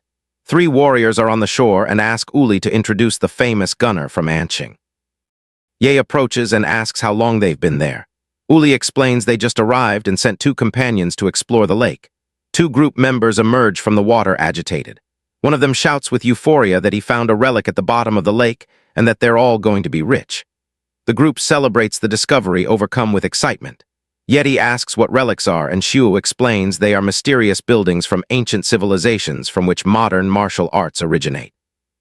One of the warriors notices their presence and stares with suspicion. He accuses them of spying, but Yuli interrupts, explaining that they are the first and second place winners of the ancient exam. She suggests they join the group as both have above-average strength. The man asks how the spoils will be divided, and Yi proposes that everything be split based on each person's contribution. He reluctantly agrees, thinking it's better to avoid friction with future important figures. The group dives into the icy waters to explore the relic. They swim through an underwater cave and reach an inner chamber with ancient ruins. One of the warriors wonders where Lai is the companion who is supposed to be on guard. The leader tries to call him on the communicator, but gets no response. He asks if the dude who explored the lake saw any sign of monsters, but they say not even the bait attracted any creatures. The girl in sunglasses shows concern, thinking the place is too dangerous to continue. Yu Yang, the group's leader, shouts that glory doesn't come to cowards and challenges anyone who's afraid to leave. No one moves. The group advances together through a narrow, dark passage in the cave. Ahead, strange footprints appear on the damp ground. He observes the scene with a feeling that something is wrong. He communicates silently with Chu Zio, pointing out that their story doesn't add up. He explains that they found the cave too quickly, as if they had a map or some hidden trick. Chu Zio suggests they warn Uli and get out of there. Yay! He reassures him, saying he has an ace up his sleeve. The group arrives in a cavernous chamber filled with green vines and tentacles. They find the skeleton of a beast and a dull monster core. Realizing that all the creatures in the place were devoured long ago, Julie approaches Yu Yang and questions him about the relic he mentioned. One of the women in the group points upward, terrified. Liu's body was trapped in the vines. Yuli and the other girls stare at the scene, horrified. Yu Yang collapses to his knees, screaming about the missing relic. Another warrior panics upon seeing vines growing on his body and warns the others to run. He is struck as an eruption of green tentacles occurs. The survivors freeze, realizing they might also be infected. A sphere of blue light crosses the air and hits one of the warriors. He vanishes instantly, and everyone is in shock. Ye watches, impressed by the monster's intelligence. He realizes the creature used one of the warriors' data as bait to lure new prey into its territory. Tentacles emerge from the water and block the passage they entered through, cutting off their escape route. Chu Jiang recognizes the creature from his studies, the phantom demon vine, a second-level king-class beast. Uli panics at the revelation, but Yu Yang furiously shouts that he doesn't care about the level and tells everyone to pulverize the thing. He gives an insane smile and declares that he came to defeat it. A colossal explosion shakes the chamber. A muscular man emerges from the smoke, and the warriors recognize him as an 8th-level combatant. Yes. He stares at the man with irony and asks if anyone is still rooting for him. The warrior explains that after hearing about the use of nuclear radiation, he knew he would be in the secret realm and started following him. He reveals that he tracked him to the cave but was blocked at the entrance. With a confused look, he asks who he is since he's never seen him before. The man gets angry, yells at him to stop pretending, and lunges forward to attack. The monster's vines wrap around his body, and he realizes he's been lured into the creature's lair. Angrily, he wonders if this was all part of Yui's plan. As he fights the energy-draining vines, he curses for falling into a trap, leaving Yui even more confused. Furious, he unleashes an explosion and shouts that his real target is Yai. The force of the detonation makes the entire cave shake and begin to collapse. Julie screams in terror for everyone to get out of the way. Yai activates his giant model, and a blue aura with electric sparks envelops his body. He throws a devastating punch, and shock waves ripple through the water. The blow shatters the cave wall, opening an escape route. He grabs Julie and orders her and the others to leave first. The 8th-level warrior unleashes his soul-damaging sword intent, determined not to let Yehe escape. Chu appears in front of him and blocks the attack with his ice blade. He mourns that as long as he's there, no one will touch Ye. The man laughs with contempt, finding it impossible that such a weak blow could hit someone of his level. Suddenly, Yehe appears behind him and calls him a chatterbox, asking where he's looking. He lands an explosive atomic fist and sends him flying. The force of the impact tears through the cave. He tells Chu Zio to get out because the enemy is too strong for him right now. Chu Zio refuses to retreat and asks to handle the opponent himself. Outside the cave, Yuli and the others see the lake water turning violently. She runs to Chu Zio, who has just emerged, and asks where Yahi is. He looks back with a tense expression without saying a word. Deep in the lake, an eruption of blue energy explodes. An ice titan emerges from the water holding the body of the 8th-level warrior. The man is severely injured, covered in burns, while Chu Zio and the others watch in shock. Outside, a massive explosion of lightning and energy erupts from the bottom of the lake, illuminating the entire area. Then, Yui emerges from the water and asks Chu Zio to lend him some clothes. Once dressed, he explains that the mysterious warrior used a plasma bomb to self-destruct. Cha frowns, saying the explosion seemed much stronger than a plasma bomb, and Magi saw a giant silhouette in the smoke. Relieved to have fooled them, he admits to himself that he overdid it with the force and ended up destroying the enemy. But at least he got the Vine's magic core. Julie and her group thank him for saving them and promise compensation, but he refuses. With a sinister smile, he tells Chuho that now it's time to defeat the real monsters. 3 days later, the two cross the exit portal of the secret realm. They land outside and look up, surprised by the place's transformation. In just a few days, the region has turned into a bustling small town with transport planes crossing the skies. At the evaluation center, he throws a huge bag of loot onto the counter and tells the attendant to be careful. He smiles and warns that he brought a lot of stuff, so they'll have a hard time finishing the appraisal by noon if they don't hurry up. He starts emptying his storage ring. One bag after another piles up on the floor, forming an impressive heap. When he tosses the last bag, the appraiser turns pale at the absurd amount of goods. She stammers, asking if he's finally done unloading everything. With a slight smile, Ye confirms and urges her to hurry, saying he still has many spiritual medicines to take out. At the evaluation center, a group of appraisers examines the spiritual medicines, impressed by the rarity and value of the plants. Yay. He watches the scene, thinking that since low-quality magic cores no longer have any effect on him, he can trade them all for money. He reflects on his biggest gains, the third-level monster cores and the green core of the demonic vine. After receiving a bank deposit of over 270 million, he leaves the place in search of a buyer for his medicines. Outside, a luxury car screeches to a halt in front of him. An older man approaches and introduces himself as Liushin, owner of the Pingan pharmacy, offer him to buy his medicines for an above-market price. He realizes his information was leaked by the evaluation center, but accepts the offer for convenience. After the transaction, Liushin bids him a cordial farewell, asking to be sought out if he finds more items in the future. Checking his bank balance, Yi sees it has surpassed 700 million, but recognizes that no amount of money can compare to his own strength. He sigh, aware that his model has increasingly high demands and that he won't be able to supply it with money alone. Suddenly, he has an idea. There's another way to get stronger martial arts. He reflects that although he won the exam, his combat techniques still don't match the level of true masters. Determined, he runs off toward his old school, yelling that he's going to get some gold coins. Upon arriving at the director's office, he is greeted with a cup of tea. The director greets him formally, but Yehai interrupts, saying there's no need for such ceremony. He gives the director some medicinal wine, explaining it's a way to show respect for his elders. The director smiles, praising his good character. Then Yui reveals his true goal. He wishes to learn powerful martial arts and asks for help in finding a family willing to teach him. With firm, determined eyes, he pleads for a chance to improve. The director, impressed, agrees to introduce him to someone. He praises the director's wisdom, and they both laugh, satisfied with the agreement. The next day, while Yui is training, the director calls to inform him that he has already made the arrangements. He reveals that the Leu family of Anqing is willing to teach him their secrets, leaving Yi surprised by the news. On the outskirts of the city, a couple speeds along an empty road on motorcycle. The woman praises the speed and the driver boasts of having something even more impressive.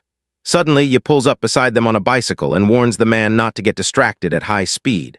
The driver gets startled and curses at him, mocking his bicycle and challenging him to a race. He twists the throttle, ready to take off. The motorcycle shoots forward, leaving Yehei behind in a cloud of smoke. He just watches the scene with a bored expression. The couple on the motorcycle is startled when they notice an intense blue light approaching rapidly. Wrapped in energy, Yehei overtakes them on his super-fast bike, waving and saying, "See you." The bicycle disappears in a trail of blue light. The two are left dumbfounded, unable to believe that a simple shared bike could reach a speed almost equal to that of an airplane. Upon reaching his destination, Yi parks the bike and observes, impressed, the magnificent mansion before him, imposing, luxurious, and worthy of a martial arts family. He activates his magnetic field to scan the surroundings and detects the presence of several powerful beings scattered throughout the property. At the gate, Liu Qingsu awaits him and greets him with a wave.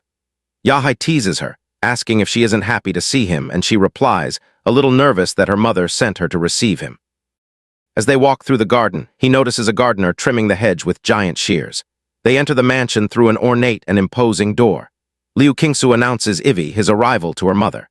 At the top of a grand staircase, an elegant woman with white hair descends gracefully, welcoming him. Yahai stares at her with a red face, completely captivated by her beauty. After the exams at the Leu family mansion, Liu Qingsu stands before her mother, who is seated on the sofa.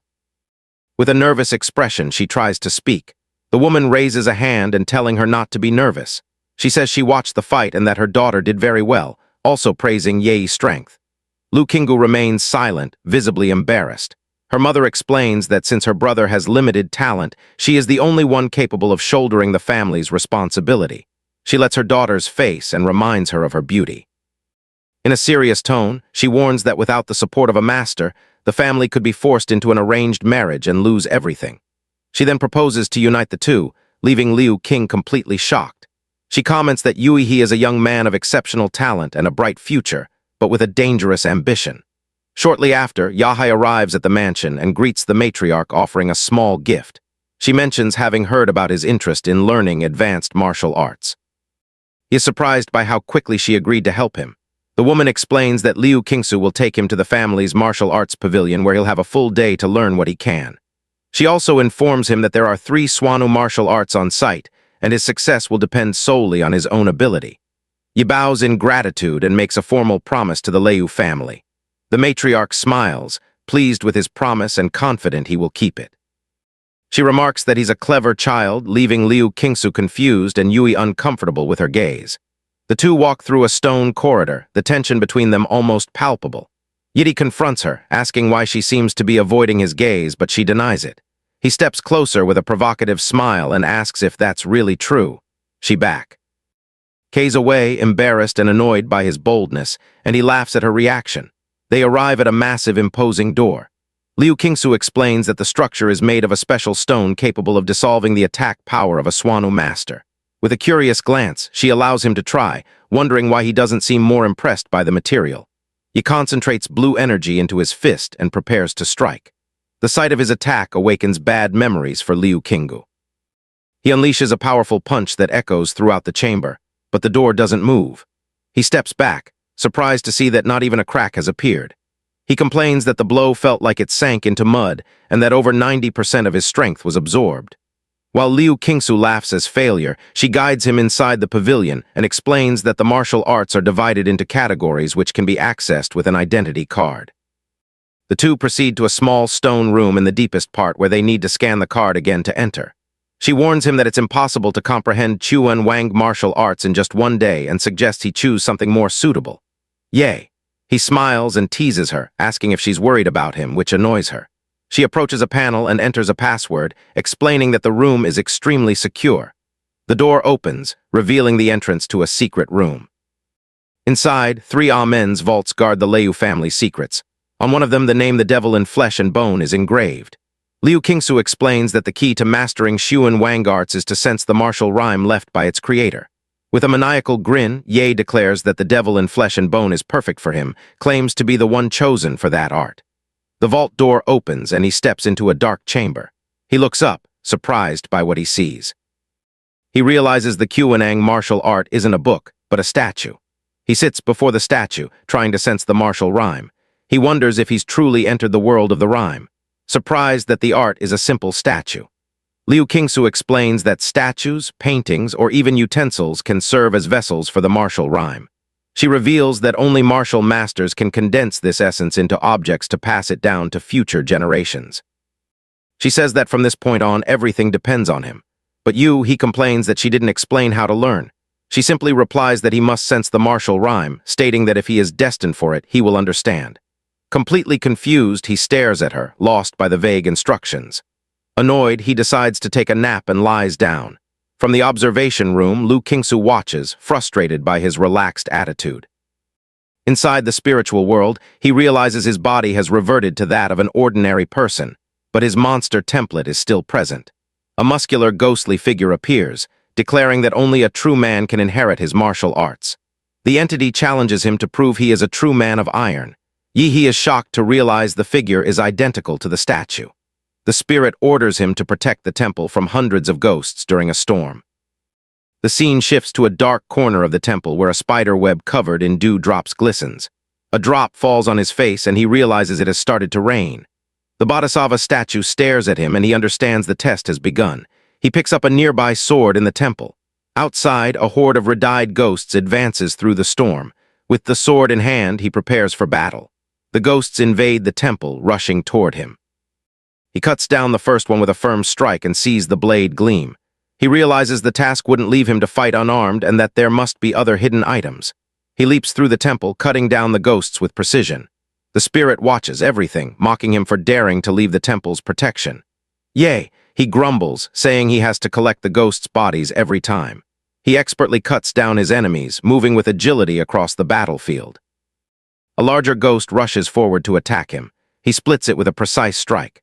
The statue's spirit is surprised to see that none of the ghosts can even get close to him. Yes, he realizes that his system automatically protects him in the spiritual world, making him immune to the attacks. With a shadow of euphoria, he celebrates having an invincible body in this place. He charges forward without fear and easily eliminates all the remaining ghosts. The spirit watches, shocked, unable to understand how he isn't affected by the martial Ryan's effects. Yahello, with a smug smile, explains there's no secret, just hard work and concept practice. The spirit accepts his answer and decides to grant him the inheritance since he has subjugated the hundreds of ghosts.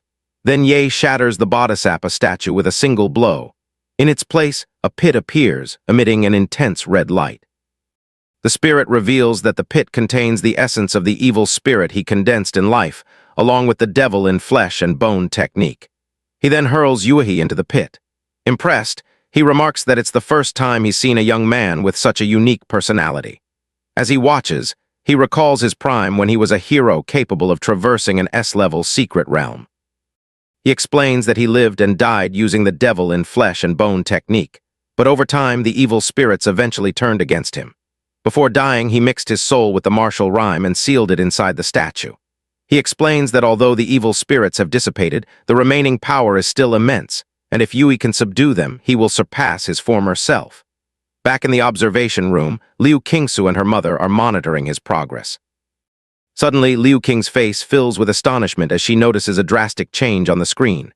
She turns to her mother, alarmed, and asks what's happening as she sees Yai's bodywing on the floor. They watch the screen with concern. Liu Qingsu remarks that he had a smug smile on his face before passing out, but that's over now. The mother explains that martial art was obtained by her grandfather, who, despite being a grandmaster, was rejected by the statue and suffered severe internal injuries. She concludes that the path to extraordinary power is unbearable for ordinary people. But before she can finish her sentence, something on the screen surprises her. Yay! He stands up and stretches, raising his hands as if nothing happened. Liu Qing remarks that his ordeal didn't seem nearly as dramatic as her mother made it out to be. In the spiritual world, Yehai thanks the statue's spirit, who praises him as the most talented he's ever seen and entrusts him with his unfinished task. With a cunning smile, Yehai accuses him of cheating during the test. He clenches his fists, feeling his combat power has doubled, even with no apparent increase in his stats. The two women rush into the room and ask if he managed to learn the technique. With a confident smile and a slight nod, he confirms that he did. Liu Qing's mother is shocked, unable to understand how he learned everything in just an hour, and while sleeping, no less. As he walks away, Liu Qingsu watches him. Convinced that a true genius is standing right before her. Seeing their disbelief, he turns around with a provocative smile and offers to demonstrate what he learned. He unleashes a flaming blue aura, explaining it's the evil spirit he conquered in the martial rhyme world. He concentrates the energy into his fist. Liu Qingsu feels the ground shake and hears a ghostly howl echo through the room. Her mother stares at him, clearly impressed. He feels uncomfortable with the attention, thinking she should be a little more reserved. Liu Qingsu then offers him the chance to learn the other two martial arts. Her mother scolds her, outraged, questioning why she would give away the entire family inheritance. But Yuhi refuses, saying he's tired and wants to go home. The matriarch suggests he use one of the cars from the garage since he arrived by bicycle. Yagi remembers the motorcycle he saw earlier and asks if she has one. She confirms and offers to give him the best one from her son's collection. Outside the mansion, a young man walks by, curious to meet the son-in-law his mother mentioned. He grumbles about the annoying cyclist who scared his girlfriend earlier. Suddenly, Ye speeds past him on the motorcycle. The young man is shocked to recognize him as the same cyclist from before, now riding his bike. Later that night, Yehai parks the new motorcycle in front of his house. Inside, he prepares the monster cores he collected, combining them with sauces and seasonings. He decides to add a bit more sauce to improve the flavor, remembering it didn't taste good at all last time. With his chopsticks, he picks up one of the blue crystals and puts it in his mouth. The system screen shows an increase in his stats, but he realizes it's still small compared to the creatures of the secret realm. Determined, he decides he needs to grow stronger and allocates all his points to the giant model. Next, he prepares to consume the golden core of the demonic vine. As soon as he absorbs it, his body is enveloped in an intense blue aura, and the system warns of an ongoing mutation. He frowns, not quite understanding what that means. He thinks about the risks Nomi mutation could result in something powerful or a disastrous evolution. Still, he decides to take the risk, comparing the situation to turning a bicycle into a motorcycle. Soon, a notification appears congratulating him for unlocking the S-rank nuclear model. He screams in pain as the transformation takes over his body. The system informs him that upon reaching 100% compatibility, there's a chance to evolve into the Demora star universe. With an excited smile, he repeats the name out loud, Phi, ending it incredibly powerful, and decides he needs to upgrade the model as soon as possible. Suddenly, a loud bang from outside catches his attention. He turns, stares at the window, and wonders what's happening or if it might be some kind of attack. Outside, heavily armed police forces surround the park, block him all exits. Suddenly, a knock on the door puts him on alert. He frowns, suspicious, remembering that the previous owner of this body was a recluse who never had visitors. Soon, a woman in a futuristic battle suit enters through the window, observing him with curiosity and remarking that he's definitely no ordinary martial artist. With a cold smile, she threatens him, saying that now that she's been discovered, she'll have to make him suffer a little. He, however, completely ignores her and starts talking to himself about buying another house, leaving her confused. With an intense gaze, he points at her and declares with a mocking smile, "You're not here anymore." Meanwhile, outside, the battle rages on. The police are facing a powerful and unpredictable enemy. One of the targets reveals an opening and the forces move in to capture him. Wounded, the man yells for his partner, Yaoyimi, to take the golden gene and run. Resolutely sacrifices himself, activating a forbidden technique to hold off the police alone. The woman, now wearing a black battle suit, tries to escape, but is quickly intercepted by new enemies. She laments the suit's color change, but the man scolds her for wasting time on it. With a steady gaze, she hides the valuable item and the two escape through a manhole. The pair emerges in a dark, abandoned city alley, celebrating that they've lost their pursuers. The man notices her nano armor has already started to regenerate. Suddenly, he appears before them, approaching calmly. He stares at the woman and asks why she broke into his house. With a sinister smile, he warns her that she picked the wrong neighbor to bother. Startled, the man shouts, demanding to know how he found them. Yahe explains matter-of-factly that he can feel the nuclear radiation emanating from her body. Then he moves forward, excited to test his new technique, Demon in the Flesh. The man tries to defend himself, but is immediately overwhelmed by a crushing force. The blow hits him head-on, sending him flying amidst a blast of energy. He spits, gravely injured, but has no time to recover. Yui is already on top of him again, delivering a series of fast and devastating attacks. The woman watches it all, impressed by the speed and power of his martial arts. He boasts that he's a disciple of the legendary Emperor Guangla, which leaves the woman confused and surprised by the number of hidden masters in the city. The fallen man warns him not to be so arrogant. Then he slowly rises, his body beginning to distort until it reveals his true monstrous form. With a roar, he declares that as a 6th-level martial artist, he won't be defeated so easily. The creature stomps its foot hard on the ground, creating a powerful shock wave that cracks the pavement. Moments later, it charges forward at high speed, ready to crush Yagi. But he just smiles, clenching his fists and saying that now the fight has gotten interesting. Suddenly, the woman reappears in stealth mode, emerging behind him. She was the real attacker all along. However, before she can land the blow, he reacts in an instant, firing a beam of energy that hits her squarely. The impact sends her flying into a wall, destroying part of the structure. The monster laments his partner's failed ambush and growls, annoyed, saying he'll have to handle this himself. Yay, he faces him with a confident smile, adjusting his combat stance. The monster fires a powerful energy blast, but he blocks it with ease. Surprised, the enemy's eyes widen as he realizes how much his defensive power has increased. The creature then boasts, proudly revealing its true identity. An iron crown rhinoceros and challenges him to try and break its impenetrable defense. Yahe intercepts one of the horns with his arm, locking them in a brutal clash of forces. With a furious cry, the monster attacks again, roaring that he's going to send him straight to hell. The Ragno turns toward the smoke, mocking his opponent's arrogance. He looks around confused, unable to find Yi anywhere. Suddenly, he senses a presence and looks up, shocked. A colossal, monstrous figure appears before him, shrouded in smoke and lightning. He screams in terror, unsure if it's a demonic beast or if he is transformed. The giant attacks with tentacles of blue energy. The impact hurls him backward. He tries to fight back but is hit head-on by the massive attack. The blow smashes him into the ground, creating a crater. The giant focuses energy into its fist and fires a blue skull-shaped sphere. A system screen displays Yui's status in his ultra-gigantic form. The woman watches the battle, shocked by the overwhelming power. She regrets provoking a monster like him. She realizes she can't escape and that if the fight continues, her partner will be defeated.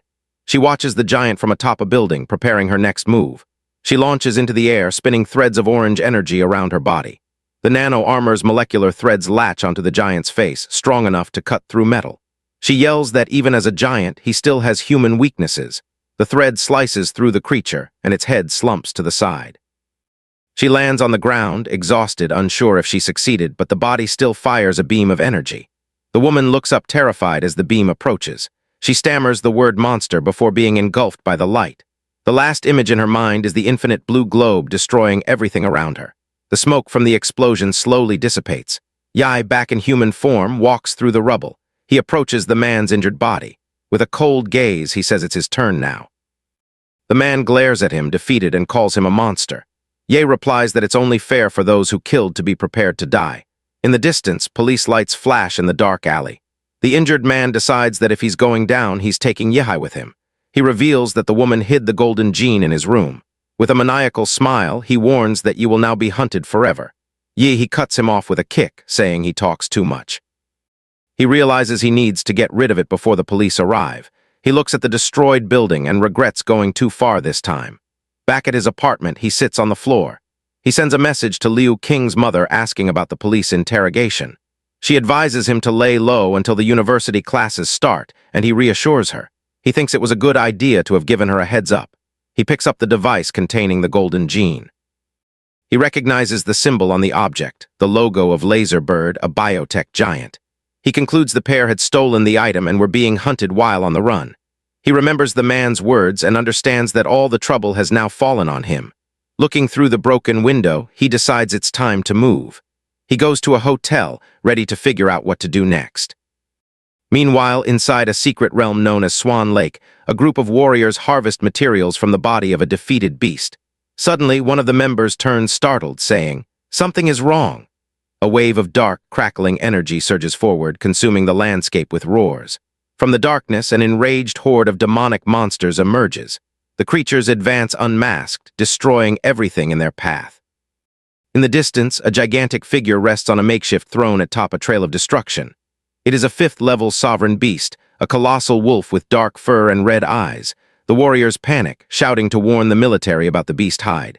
Enormous wolf stares at the battlefield. Its red eye glows with power. It opens its mouth and gathers a sphere of purple energy. The creature fires multiple projectiles that bombard the ground amidst the chaos. One of the warriors screams for reinforcements into his communicator. In an instant, his arm is gone and the call for help is lost. The bloody sin wolf rises to its full height and lets out a devastating roar. With the roar, the horde's leader orders a full advance.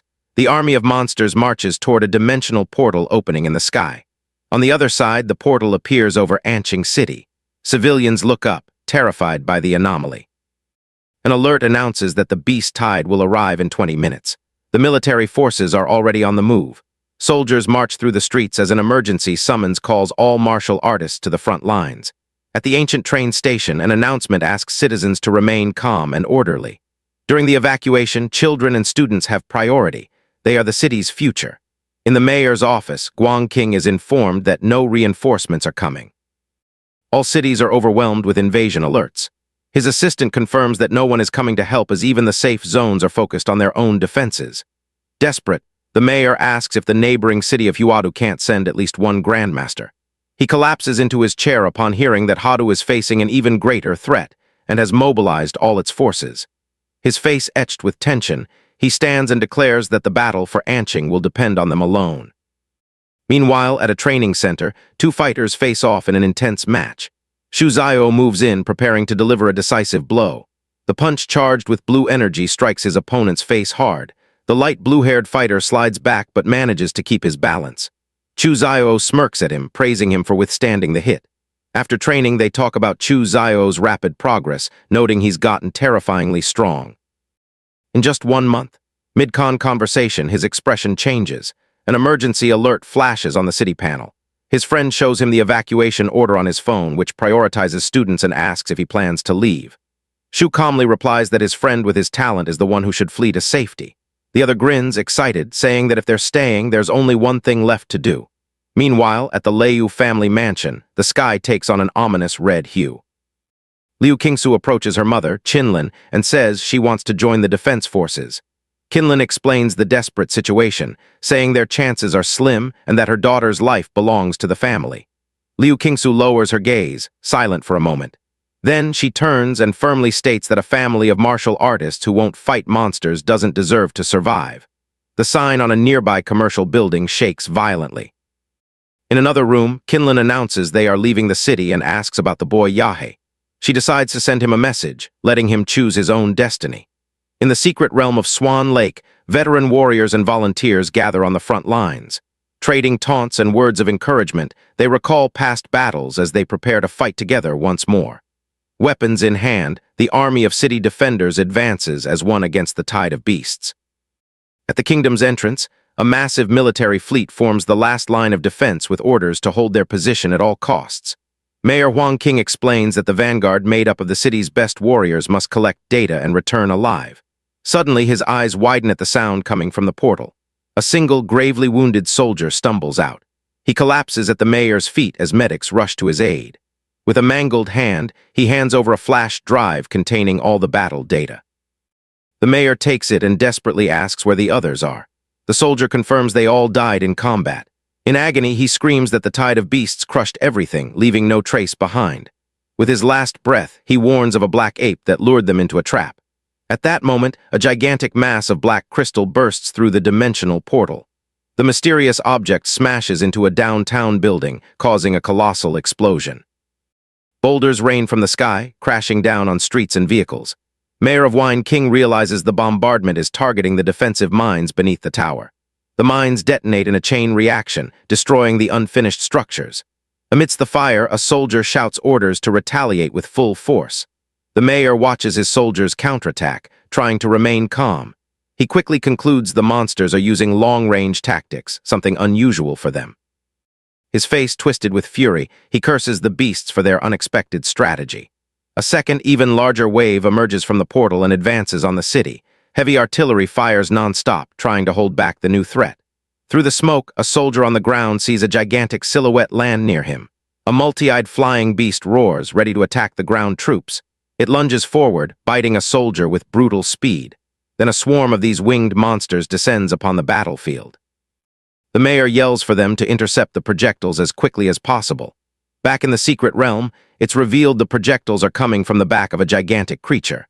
The bloody black ape smirks, declaring that humanity can no longer resist. In its sovereign beast form, it roars for its soldiers to advance and destroy everything in their path. The colossal creature rampages across the battlefield, crushing the defense lines as the artillery fires relentlessly. Even under multiple explosions, the monster keeps advancing, crushing soldiers and vehicles with its bare hands. From a rooftop, he watches the city burn and reflects on the uncertain future. With a steady gaze, he tells himself he won't let the monsters destroy the life he fought to build. A wild smile spreads across his face as he leaps and armor begins to form around his body. Elsewhere in the city, Lu Xuan defeats 5 beasts with an energy kick and earns a compliment from his comrade. Kang appears soon after, taunting him that low-level monsters are nothing to be proud of. Shen Guan then shows up holding a beast core, surprised to find them there. He explains that as the children of martial artists who are fighting, they couldn't just run away. Suddenly, Lu Xuan yells for him to watch out. A military vehicle is hurled at high speed towards Shen Guan. Massive destruction continues to unfold in the city. Looking up, no one can tell who managed to hurl that armored vehicle into the air. But before it could hit anyone, it was sliced by an incredibly sharp sword. The cut was extremely precise, splitting the military vehicle into 2 halves as if it were made of butter. The blonde girl, looking back, can hide her surprise. A Lord-class creature has managed to infiltrate the rear guard. They need to be very cautious if they're going to fight it, but the monster's patience is short and immediately tries to attack the humans with its fists. The young man knows he won't be able to block that easily, and before anything worse could happen, someone intercepted the creature's attack. A large blue flash struck the creature, which looked like a huge ape. But the damage from the impact wasn't enough, and the creature tried to attack again, only to be subdued once more by the strength of Yuehi, who will take this opportunity to neutralize the creature. With his hands, he immobilized it with great ease, and since it was a threat to innocent people, it was time for the creature to be stopped. A massive beam of light from the most intense laser was directed at the creature, defeating it. A young man who saw this believed the beasts were fighting each other. However, the swordsman knows that's our protagonist. His presence in this great chaos could mean the preservation of this city for one more day. Yeah, he looked toward the survivors, saying he'll leave that district to Pengzio as he's now going to help in other areas, disappearing instantly like a flash of lightning. High above, our protagonist can see all the destruction being caused. Using his senses, he's trying to find the area where the beasts are gathered in the largest numbers. He found it. In this dangerous area, armed men are discovering their bullets can harm these creatures. One of them had the idea to use swords. If projectiles moving at 800 ms couldn't do anything, maybe he could with brute strength. His confidence was so high that all the men decided to obey. After all, what could go wrong? Bravely, they advanced toward a predictable outcome. Quickly overcome by the powerful creature's defenses, it still had time to knock down others with its paws.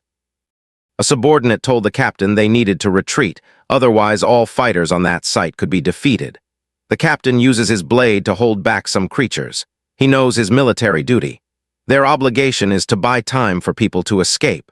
But before they could continue fighting, a dark red mist began to emanate from the monsters' bodies. It seemed to be absorbed by the larger creature. Before it could even try anything, a large blue beam like a laser struck the creature's head, taking it down for good. Other monsters in the area began to sense the approaching danger. Our protagonist charges at them all full of enthusiasm, hitting the vast battlefield like a meteor. On the other front lines, more monsters are approaching the city, but they are actually converging on a single region. A girl informed her superior that this is being caused by our protagonist. The creatures are heading toward him. Even though he is the city's last hope, the man doesn't want to leave all this responsibility in the hands of one young person. It's time to help him, and they will do everything possible to make that happen. Meanwhile, our protagonist continues to subdue the creatures with his abilities, leaving behind a large number of defeated opponents. No creature is capable of stopping him in this situation. The man who was worried noticed that our protagonist is being surrounded, and they won't let that happen. Thanks to our protagonist's presence, the morale of those fighting has been boosted. They don't want to lose the city like this. An enormous monster wanting to take out its frustration on someone charges forward, but before it could hit its target, it crashed into a magical barrier. That large structure was created by someone, and the one responsible is flying through the air. He knows he won't be able to stop the advance of the most powerful primitive beasts. One of them managed to climb it as if it were a tree, and once in the air, it wants to attack this citizen. What it didn't know was that he was prepared and is now going to show his power, firing a completely overwhelming energy at the creature. But the man's eyes are focused on the entire battle. A creature of absurd dimensions is coming from the sky. That is the Mountain Smasher, a level 4 Lord-class creature, king of its kind. The man knows things just got serious. If the sovereign monarch has entered the battlefield, the situation is critical. Changing his strategy, he touched the magical barrier with his hand, using his mountain smashing technique. It seems to be drawing all solid matter to its center like a black hole. This man knows that enemy is resistant to earth element attacks, but he's using it for a reason. Fortunately, the creature fell right into his trap.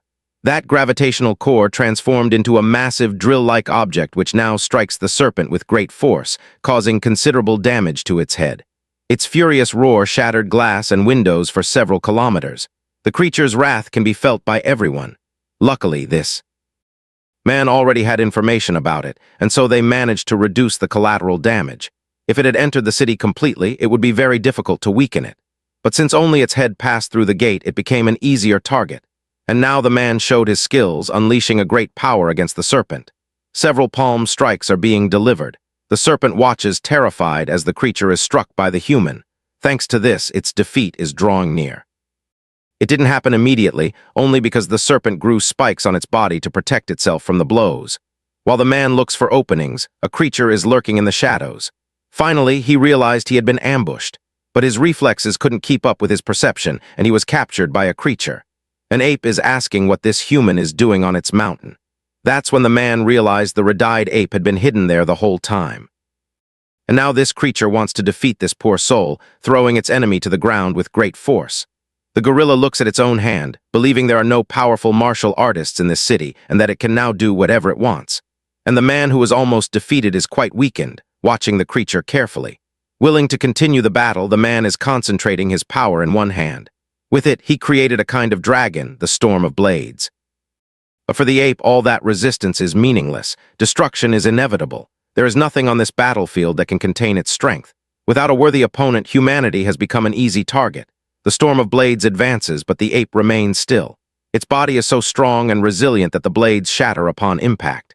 Even so, it praised the attack's speed, though considered it weak. As it says these words, the managed to manipulate a large amount of solid matter. This attack, on the other hand, was much more powerful, but too slow to hit the ape, which moves with great agility among the debris. Approaching his enemy, the ape ordered the man to kneel, as it doesn't like to be looked in the eye by inferior creatures. Before he could react, the man was struck hard by the primate. But after landing that blow, the ape became thoughtful. Despite being constantly hit, the man keeps getting up, which made the ape ask why he feels no fear. Using his techniques once more, the man said the ape is still an arrogant beast, and that won't change. The forbidden technique is being used, and the ape is now trapped. Completely furious, the creature realized it had been lured into a trap. In the midst of all that earth, it is being sealed, and the debris will be its prison. As it's pulled in, the ape said the human is delusional because that won't be enough. Since it won't be sealed forever, and when it gets out, its goal will be to attack all surviving human beings and smiling mockingly. The man said this wasn't just any plan, immediately showing a large scar on his chest, a symbol of his devotion to humanity. Then he performed an act of extreme sacrifice. This intense scene startled the creature, as it didn't know what this meant. Bu inanalmaz iti. He truly learned from his master. There was a powerful device hidden beneath the city, and the trigger was linked to his vital signs. If they stopped, everything would be over. And the creature, who was cunning, fell into despair. It wanted to believe it was all a bluff and that the human was lying. But the man was visibly weakened, which showed he wasn't joking about this. As the mayor of the city, he had dedicated his life to its protection. And now he had finally done enough for his people. After his last words, an intense wave of energy swept through the city. A brilliant light blinded the entire scene. In a matter of seconds, a massive cloud of energy engulfed the entire horizon. An alert message was being broadcast across all digital devices. After reading it, tears began to fall from a young man's eyes. The soldiers engaged in the fight paid their final respects to the mayor. Everyone knew the sacrifice that had been made. If that cloud of energy appeared in the sky, it meant the mayor was gone. After the worst had passed, a large crater of superheated rock could be seen. Inside, it seemed nothing was left of the creature, but in the midst of it, something extraordinary was happening. An energy began to gather. It was concentrating right where the creature had been defeated. Its body was being completely restored. Its physical form was regenerating from what remained, and life returned to the creature's eyes. Still recovering, it couldn't believe it had been almost defeated by a human. Enraged at being bested, he vowed to take revenge on all the people still alive there. But being weakened, he needed to return to his domain to regain his strength. However, someone asked what he thought he was doing. It was our protagonist who had arrived to solve the problem. The Kriya. Tjur remembered this human well, the prodigy, and the greatest threat to the invasion. Our protagonist had finally found his adversary, even if it was a little late. Nevertheless, it was still time to act. Without a second thought, the confrontation began, but things weren't going as Yui had wished. The primate said he was a fool, arrogant enough to attack him, and now he would suffer the consequences. Our protagonist understood the situation. If the creature ran, it would be hard to hit it with his energy attack. It was then that the primate realized the situation was far more complicated than it seemed. He was hit again by a very intense attack. Our protagonist's energy was truly threatening, and another explosion as powerful as the last erupted in that place. Some people thought it was another device, believing the mayor had planned for everything. After that, the primate's body was damaged even further. Filled with dread, he was certain of one thing. Our protagonist was a formidable adversary because what he was seeing now was the armored Titan form. He said the boy was even more powerful than him, and that not even Heil creatures possess such energy. Our protagonist didn't like those words and prepared for his next move. Because of this, it was time to use his skills against the primate, who was slammed hard into the ground. His body was thrown far away. To our protagonist, the primate's attempts to escape were futile. Since he had nothing left to lose, the primate gathered the pride of a sovereign and launched his attack. His hands clashed with Yai, his powerful fists, causing another devastating explosion. The force of that attack affected our protagonist, proving his enemy was truly a sovereign adversary. Not even in his Titan form could Yui completely overpower him. Even so, it wasn't enough. The primate used all the strength he had in that last attack. He was sure he could no longer defeat this enemy. Realizing his disadvantage, he decided to retreat from that place immediately. But what he didn't know was that our protagonist was a great shot. Besides, he wouldn't let the mayor's sacrifice be in vain. He sent another of his radiant attacks against him, hitting the primate as he fled. The primate did everything to trick his enemy, even pretending to be defeated, a sign that the proud creature was filled with fear. Now our protagonist lamented. If he'd have found the creature sooner, perhaps the mayor would still be alive. At least the primate was weakened and his chances of escape were slim. and thanks to our protagonist's senses, he found the primate underground, firing his powerful attacks at him once more. The creature tried to escape again. He was trying to buy as much time as possible to reach the gate leading to his dimension. If it weren't for the human prodigy, things might have been different, and once again the primate was hit by an attack. Our protagonist wasn't satisfied and wanted the primate to answer for what happened to the mayor. Now visibly damaged and holding an energy sphere, the primate said, "He was pushing the limits." He was willing to use his entire energy core to take his enemies down with him. Thanks to that, he managed to completely restore one of his limbs. It seemed to have returned to the peak of its power. With this, his goal was to hit Ye's Titan form, but that blow was precisely intercepted. Even so, the damage caused by the primate was intense and the Titan form's arm was damaged, revealing great damage to the mechanical structure. Not even the primate could withstand such power. That was a bit dangerous for our protagonist, but the primate was also in no condition to fight. He was rapidly approaching his defeat. Before the final attack, he felt an intense pressure, as if he were the victim of a mental assault. That's when he realized there might be another expert in that place. Looking at the battlefield, he noticed several hands had appeared, and they were pushing the primate's body away. These shapes resembled fungi and were even growing on the joints of the Titan's body, preventing it from moving freely. Enraged by this situation, our protagonist said that wasn't enough to stop him. Now his entire body was burning with energy. Intense blue flames were completely dissolving those shapes. It was time for them to experience intense heat. The primate was close to finally crossing through the gate, but until he passed through it, the danger was still very real, an imposing and menacing figure reaching quickly. This left the primate completely desperate. If they even hurry up and flee, there would be no escape. The shapes were hurrying, and the person responsible was trying their best. Our protagonist was surprised by what he saw and wondered if that was also a magical creature. The mysterious shapes had merged, creating a huge creature of terrible power. The city was still heavily damaged from the battle, and the thing that seemed responsible for the primate's escape was taking form. Its eyes were finally revealed. They were menacing and deep. The creature also let out a fierce, deafening, and dangerous roar. Our protagonist managed to block the hearing of his giant form, but his mind was still affected by the sound. It was as if he were being enveloped by that energy.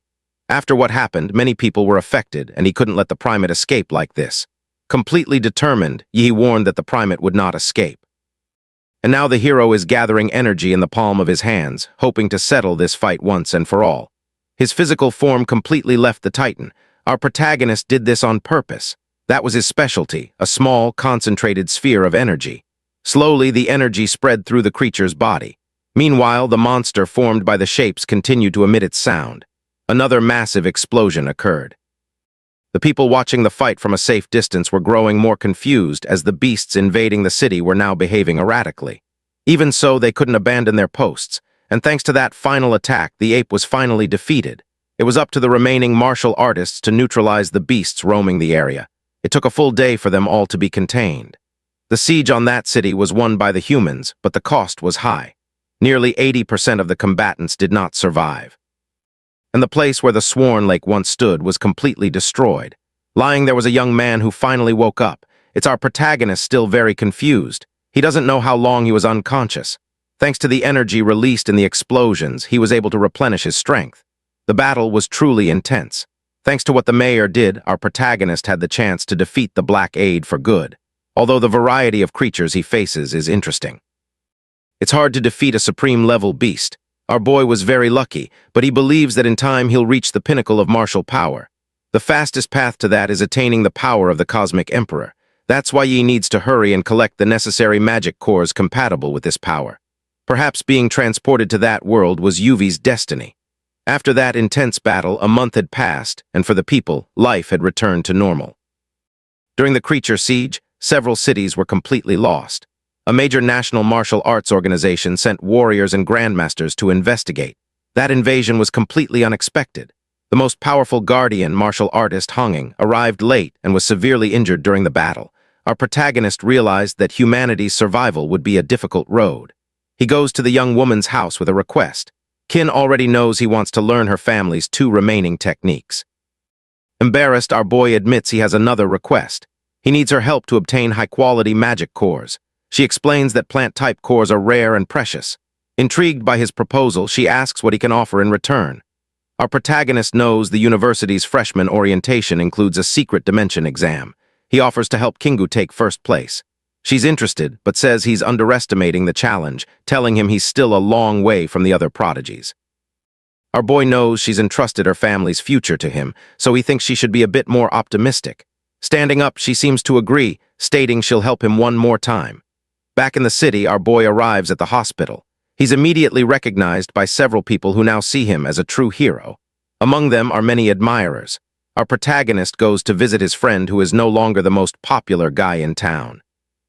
Another young man in the infirmary is also thrilled by the visit, but our boy has no idea who he is. The guy's name is Xuan and they fought once.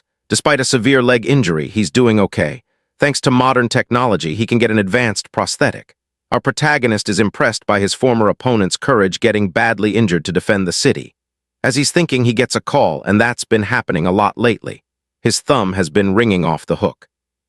On the other end of the line, a man with a mustache is complaining that why he needs to pay attention. This includes the admissions officers from the Imperial University.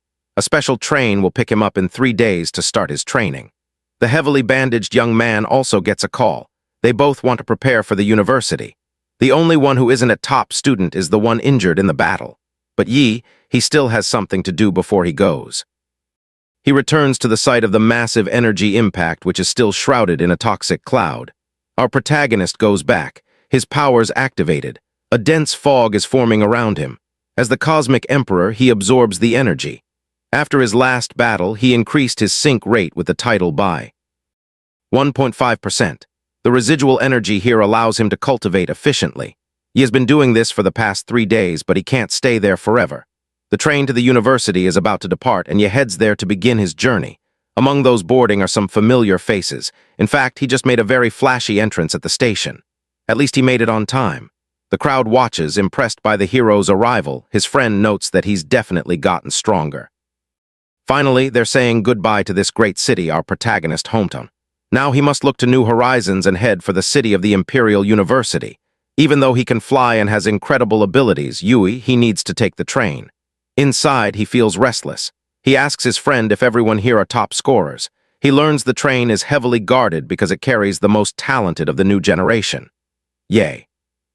He used his senses to analyze the vitality of those people, recognizing that there are many prodigies, but only 5 of them could withstand 3 of his moves. As the journey continues, an alert sounds. The train is under attack. The alert adds that the enemies are unknown.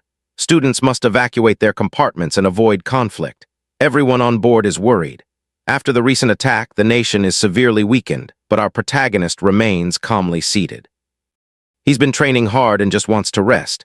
However, he realizes life has other plans for him. It's time to act. Despite the warning, the train keeps moving. A badly injured freshman tries to block our boy's path. The enemy has already breached the first 3 cars. The attackers are terrifying and are driving people into a separate dimensional space. After hearing this, the people with our boy grow anxious, but one of them demands proof of the danger. This guy with spiky hair believes he can beat them. His courage scares some while emboldening others. So the boy heads toward the danger.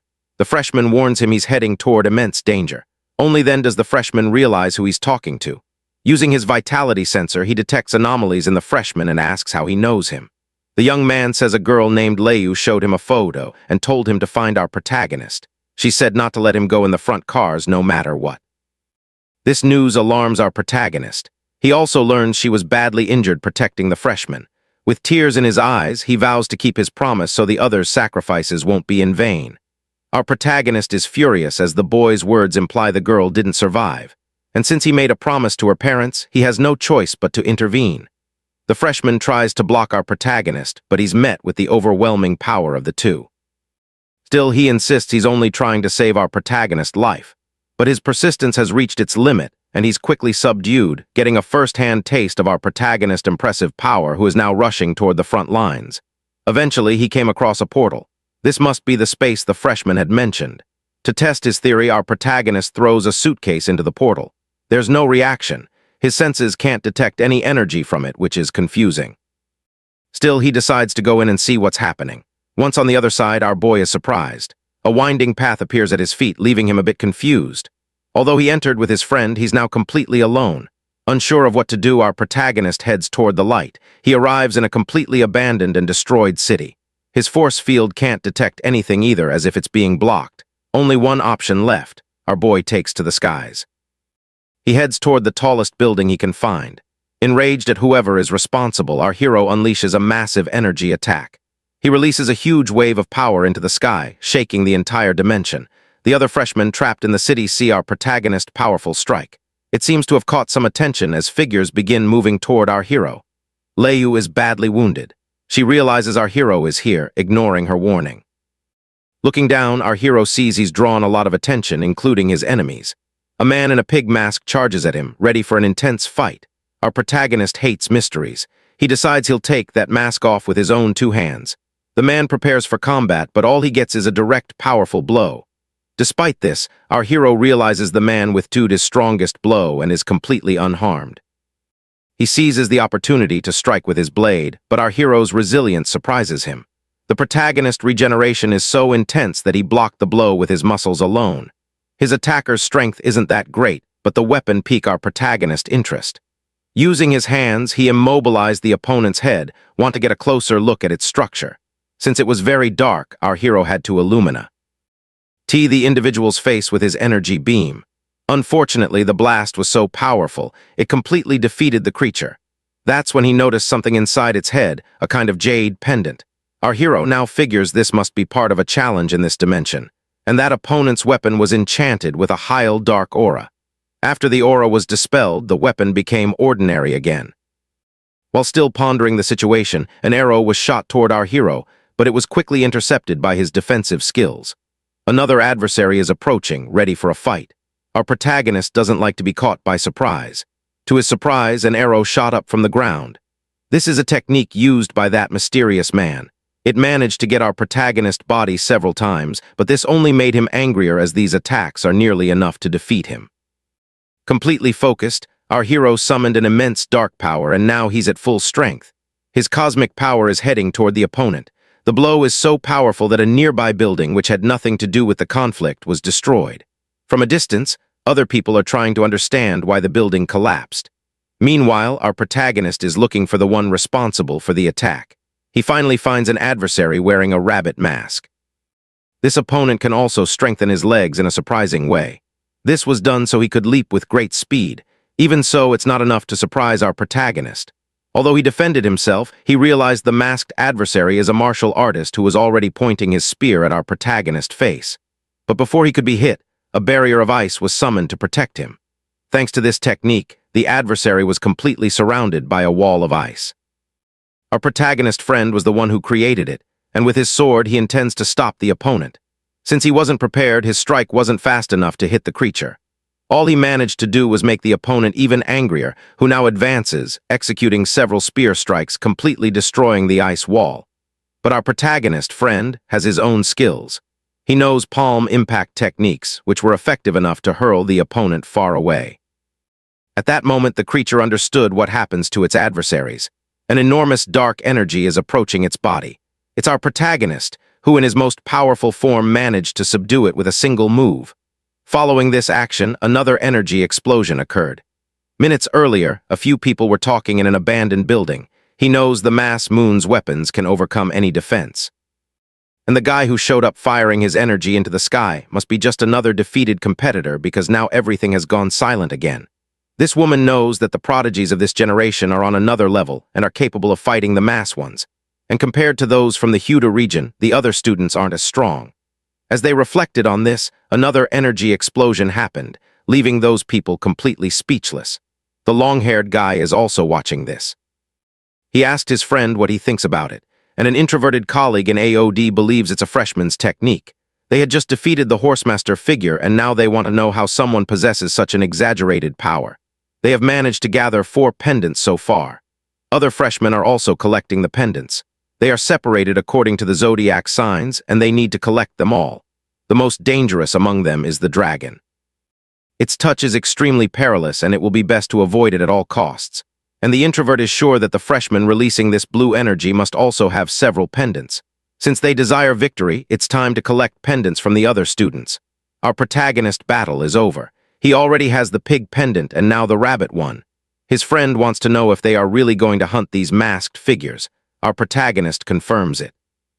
He said there's another opponent nearby, the one who tried to hit him with an arrow. It's possible to track him through his energy.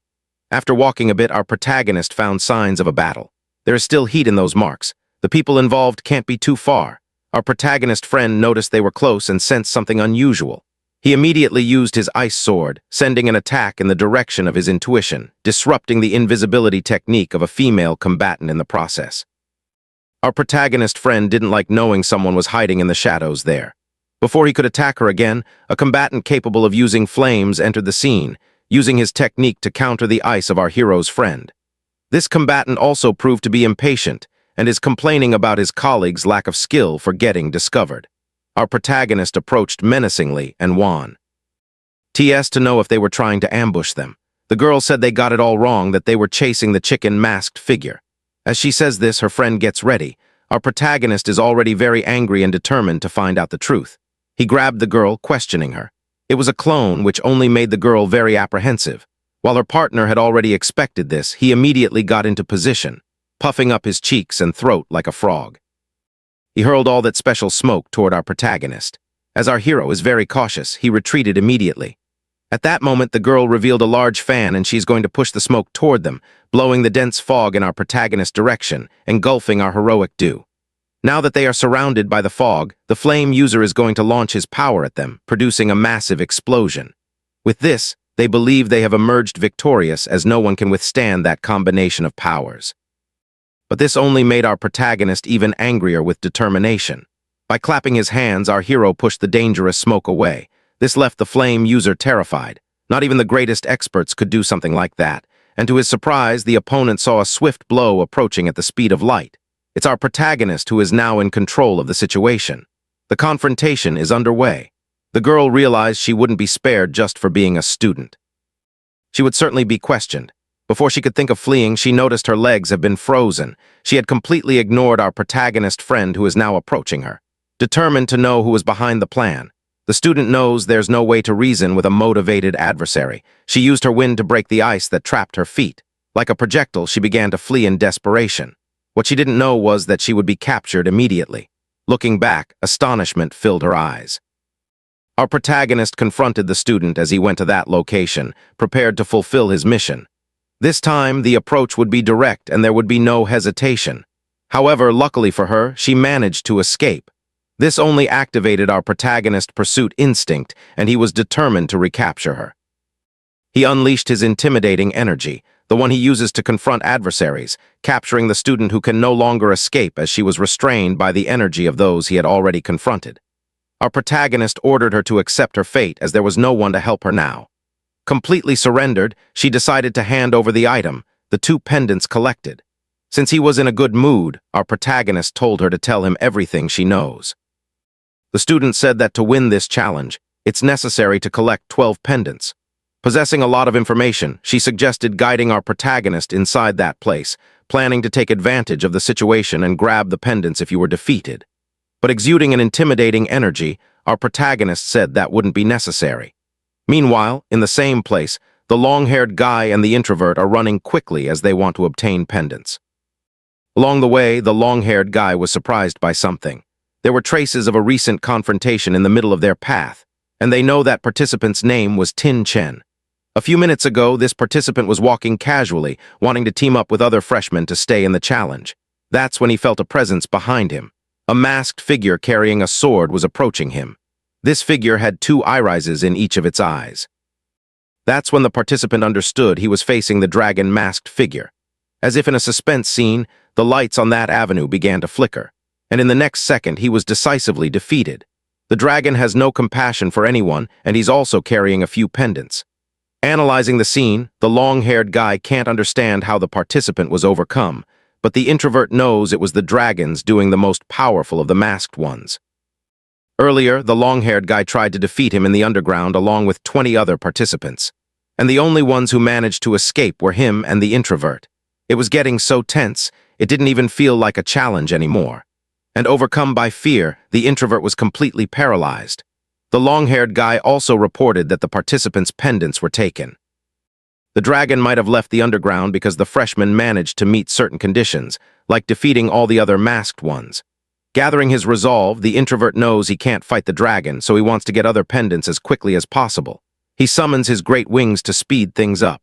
He wants to send a false signal to attract his targets and take their pendants.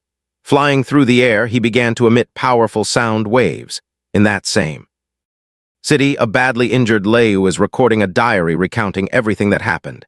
She believes she doesn't have the strength to escape this situation. All she wanted was for our protagonist not to get involved in this danger, too.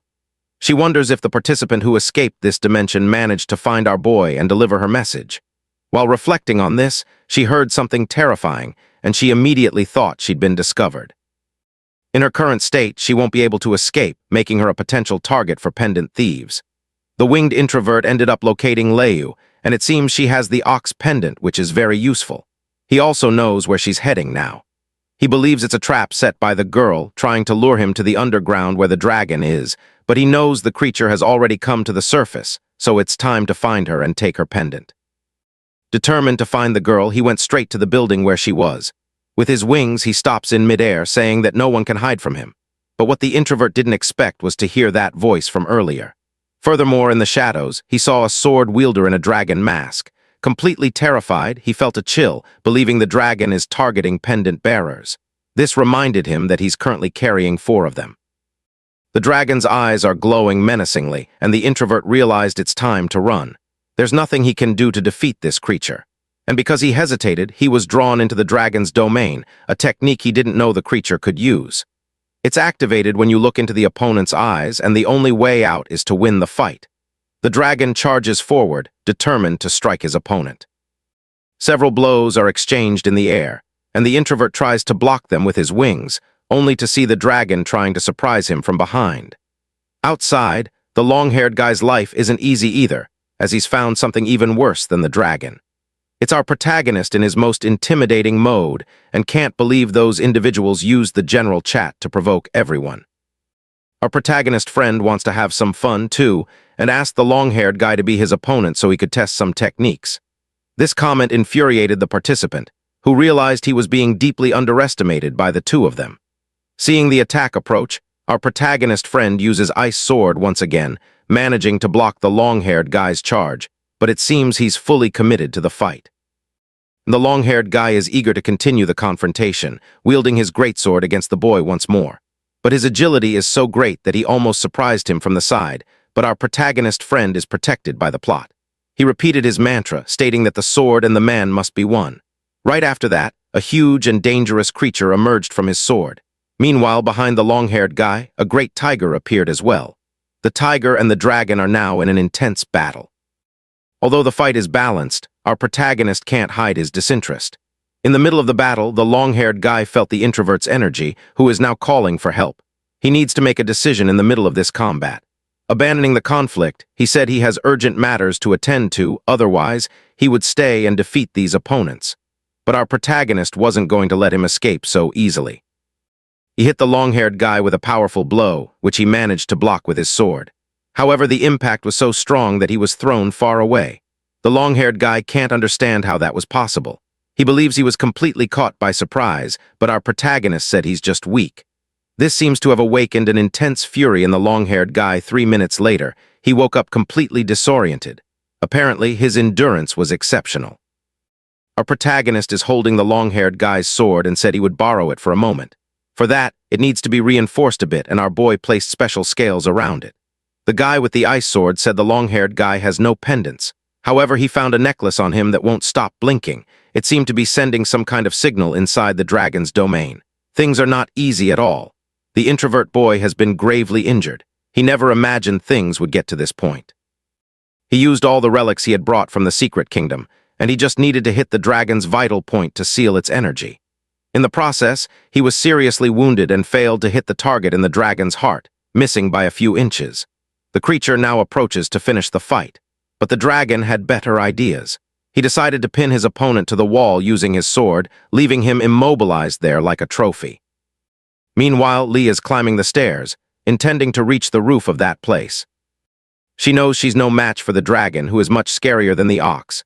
Knowing her opponent won't last long, she's the next target. Her only chance of survival is to find the protagonist somehow, and that is the tallest building in this city. The girl is using her special ability to see beyond her normal range. Now that she's on the terrace, she can try something. But using her abilities in her current state was very costly, and she hopes our boy can receive her message. Lying on the ground, she heard a strange sound. She went to the parapet to see what it was. To her surprise, the dragon is walking up the walls, slowly approaching its target. Lu, completely terrified, began to wish intensely for our protagonist to arrive soon. And once again, the dragon's eyes met his opponent's, creating a huge dimensional space on top of that building. Inside, the girl must defeat him if she wants to escape, and the dragon is about to show his immense power. The girl knows she has no chance of winning. However, the author wasn't going to let such a well-designed character be defeated like that. That dimension is being shattered from the outside. Our boy has arrived to save the day because he made a promise to the girl's parents. Desperate, she screams our protagonist's name. And the dragon realized things are about to get a little more complicated because heading his way is a determined young man eager to impress a girl. A powerful combination. The sword descends upon the dragon relentlessly. The blow is so devastating that the building was sliced in half. Our protagonist told Leo to meet up with the others nearby as he's going to show the dragon what happens to those who challenge him. Right after that, he went on the attack. Far away, the ice sword user saw what had happened. Our protagonist knows he's going to use that domain technique again, and he already suspected the signal from the necklace was a warning. He also noticed an object embedded in the creature's chest. This must be the plan the long-haired guy in his alley had. The dragon is preparing to attack, but our protagonist wields a Godzilla sword made for combat. Both warriors clash their weapons with all their might. Our protagonist was already looking for a chance to test himself. During their battle, more buildings are cut down as if they were building blocks. The dragon is a fierce enemy, and he is determined to defeat our protagonist with his sword. He charges at him with his primitive fury. Our boy noticed that the blows are getting heavier and more dangerous. He is thrown towards the ground with great force. But in the midst of all that dust, a cosmic energy is gathering. The dragon understood this could be very dangerous, and Godzilla's atomic breath came down on him, devastating and relentless. Finally, our protagonist found a worthy opponent, one that required him to don his Godzilla armor. He knows the dragon won't be defeated so easily. After that powerful blow, part of the dragon's mask was destroyed, revealing a human face. This motivated our protagonist, who sensed that the battle would become even more intense. The dragon charges at him once again, determined to defeat him with the next strike. Our protagonist felt the immediate danger, but in his Godzilla form, he is immensely powerful. However, he soon discovered that by destroying part of the mask, the dragon's strength and speed had increased. Boo Hamasi Dale. The special ocular technique is now being used constantly. With his great strength, the dragon managed to shatter the magnificent sword. This left our protagonist quite surprised because now he has no weapon capable of withstanding that powerful assault, and the dragon's katana is approaching faster and faster. At that moment, the protagonist acted decisively, activating his maximum power and stopping the sword with incredible force. Finally, he managed to restrain his adversary. At such a short distance, his attacks are very effective. Even a dragon realized there was no escape. He was hit by a powerful blow to the chin. With that strike, his mask was completely destroyed. But our protagonist continued his offense. He unleashed a sequence of swift attacks against the dragon. Our protagonist is aiming for vulnerable points to neutralize his opponent. At the same time, he's blocking his adversary's energy points, increasing the internal damage. From the force of the blows, the dragon became very weak and even dropped his sword. But he did this cunningly, kicking the blade with his foot, intending to hit our hero. Was already expecting some kind of strategy like this. But while he's wearing the Godzilla armor, there's nothing the dragon can do to win. Our protagonist used a fan to block this attack. Now it's time to end everything with his power. The protagonist summoned a great cyclone of shadows to envelop his adversary, and the great cyclone continues to spin without stopping. In the middle of it, the dragon is being overwhelmed. And dark energy surrounds him, but our protagonist wasn't finished yet. He wants to confront this enemy one more time, charging at him with all his kaiju fury, unleashing a devastating cosmic energy blow. The battle is so one-sided now that the opponent seems to have no chance left. He's about to take a second, equally powerful hit. Our protagonist launched a direct attack, but since this is a Chinese story, the move's name is Mountain Fist, blocking Black Lightning. The blow sent the dragon hurling between the building walls as if he were a pinball until he inevitably came to a stop on the ground. For our protagonist in his Godzilla armor, that dragon wasn't much of a challenge. Almost out of strength, the dragon tries to lift his sword one more time. But our hero was already impatient and delivered the final blow with the creature's own sword, ending the combat once and for all. And with that, he obtained the last pendant. It's time to finish this difficult challenge. Far away, the long-haired guy is quite apprehensive. Gathered with the other survivors, he must already know what happened to his colleague. Just then, Leyu questions if the protagonist should have faced the dragon alone. She didn't seem to grasp the situation as there was no other choice. And that's exactly what the guy with the ice sword said. Besides the protagonist, no one was capable of facing that creature. This made the girl realize he's right. In fact, she was seriously injured at the very beginning, leaving her unable to fight. Our protagonist noticed she was too distracted by her thoughts, and he needs her attention to get the bull pendant. Of all the pendants in hand, he arranged them according to the zodiac order. But so far, nothing special has happened. The long-haired guy believes it's related to the dragon pendant, which wasn't supposed to belong to one of the hunters. There must be some activation condition. So that pendant was removed from the order of the others. That seems to have caused a reaction in this dimension. A portal appeared in the sky and the entire city is disappearing. Our protagonist can't tell when it is. To make matters worse, there's an eye in the middle of that portal, leaving all the freshmen in complete disbelief, and a mysterious force seems to be pulling our protagonist. Without any explanation, his eyes opened in a completely different place. They had all returned to the train car. Some still have their memories, many had not returned.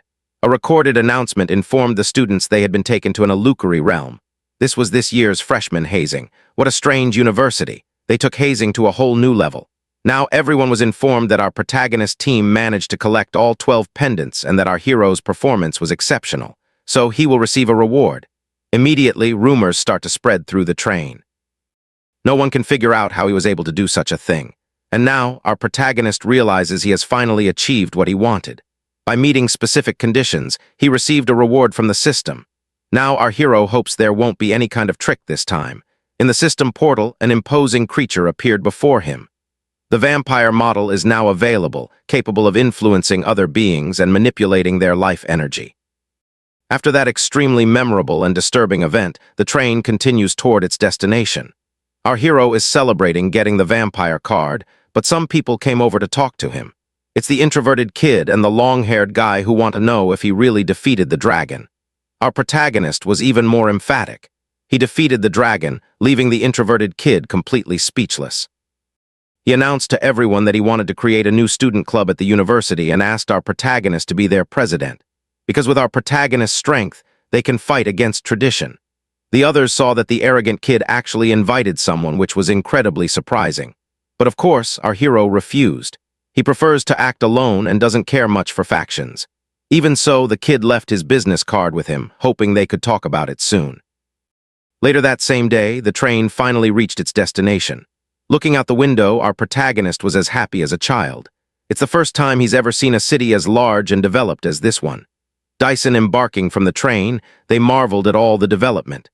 An assistant is showing all the freshmen which way they should go. And gradually, they become immensely shocked because an aircraft worthy of StarCraft is waiting for all of them. A recorded announcement said the students must board it and find their respective seats, which have the same number as on the train. Our protagonist ended up meeting Leyu, but the girl had been advised by her own mother that even though they are engaged, they aren't married, so she must control her hormones, giving our hero a somewhat aggressive response. In any case, the young man's question was about the aircraft, and he learned from Leyu that the university is in the sky in a floating city. The aircraft finally took all the students there. There is an electromagnetic field around the entire city, preventing dangerous monsters from approaching. After disembarking, they need to show their IDs. After that, they go through one more station and finally arrive at the dorms. All the buildings there are enormous, and our hero can't stop being impressed by it all. Some even think he's some kind of idiot. At least, he and his friend with the ice sword will be close, separated by only 2 floors.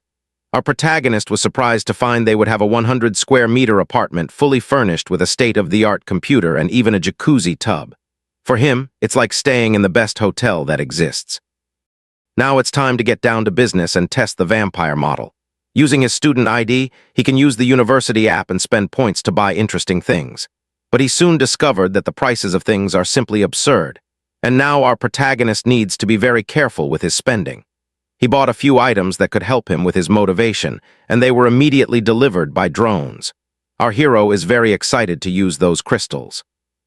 Using them all at once was very uncomfortable. His stomach could barely handle it, but the effects of the vampire powers are truly indescribable.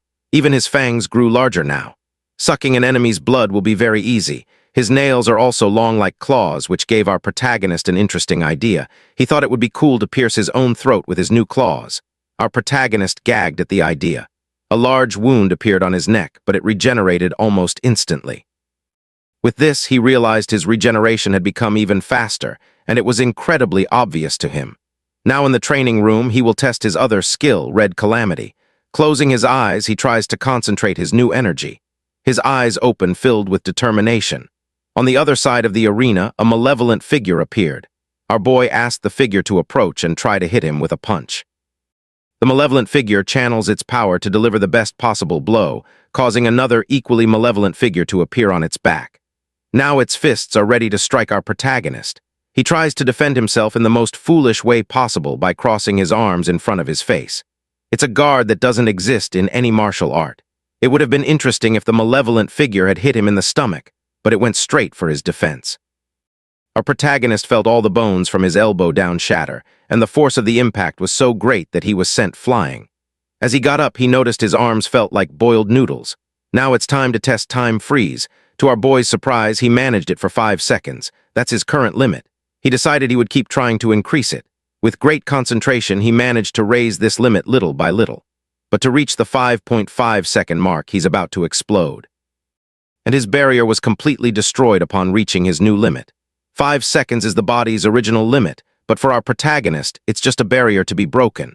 The next day, he's walking through the university. Thanks to the vampire ability, sunlight isn't very pleasant for him now. Our boy is feeling uncomfortable. As they were walking, the ice sword guy asked if our protagonist had heard about the latest reforms that year.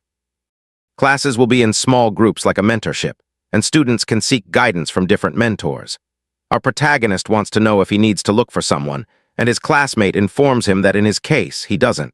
Showing him a notice shared at the university, he explains that our boy did so well in the hazing ritual that he can choose any mentor and none can refuse him. Heading straight for the gym, there's a long line of students. Our protagonist doesn't want to waste his time there and says he'll meet up with his friends soon. Since he can be refused, he can use this advantage. But for him, having to choose a mentor will be a huge pain, until our boy smelled a very different scent. This is the smell of blood. Immediately, he started following this trail.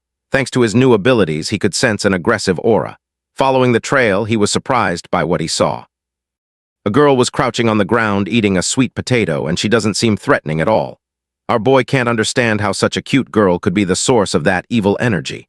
Standing up, she asked if our protagonist trains with a demon's body. Since this is true, he was surprised. She then said she helped Kohu himself improve his technique. Our boy knows exactly who that guy is. He's the weirdo with the broccoli head.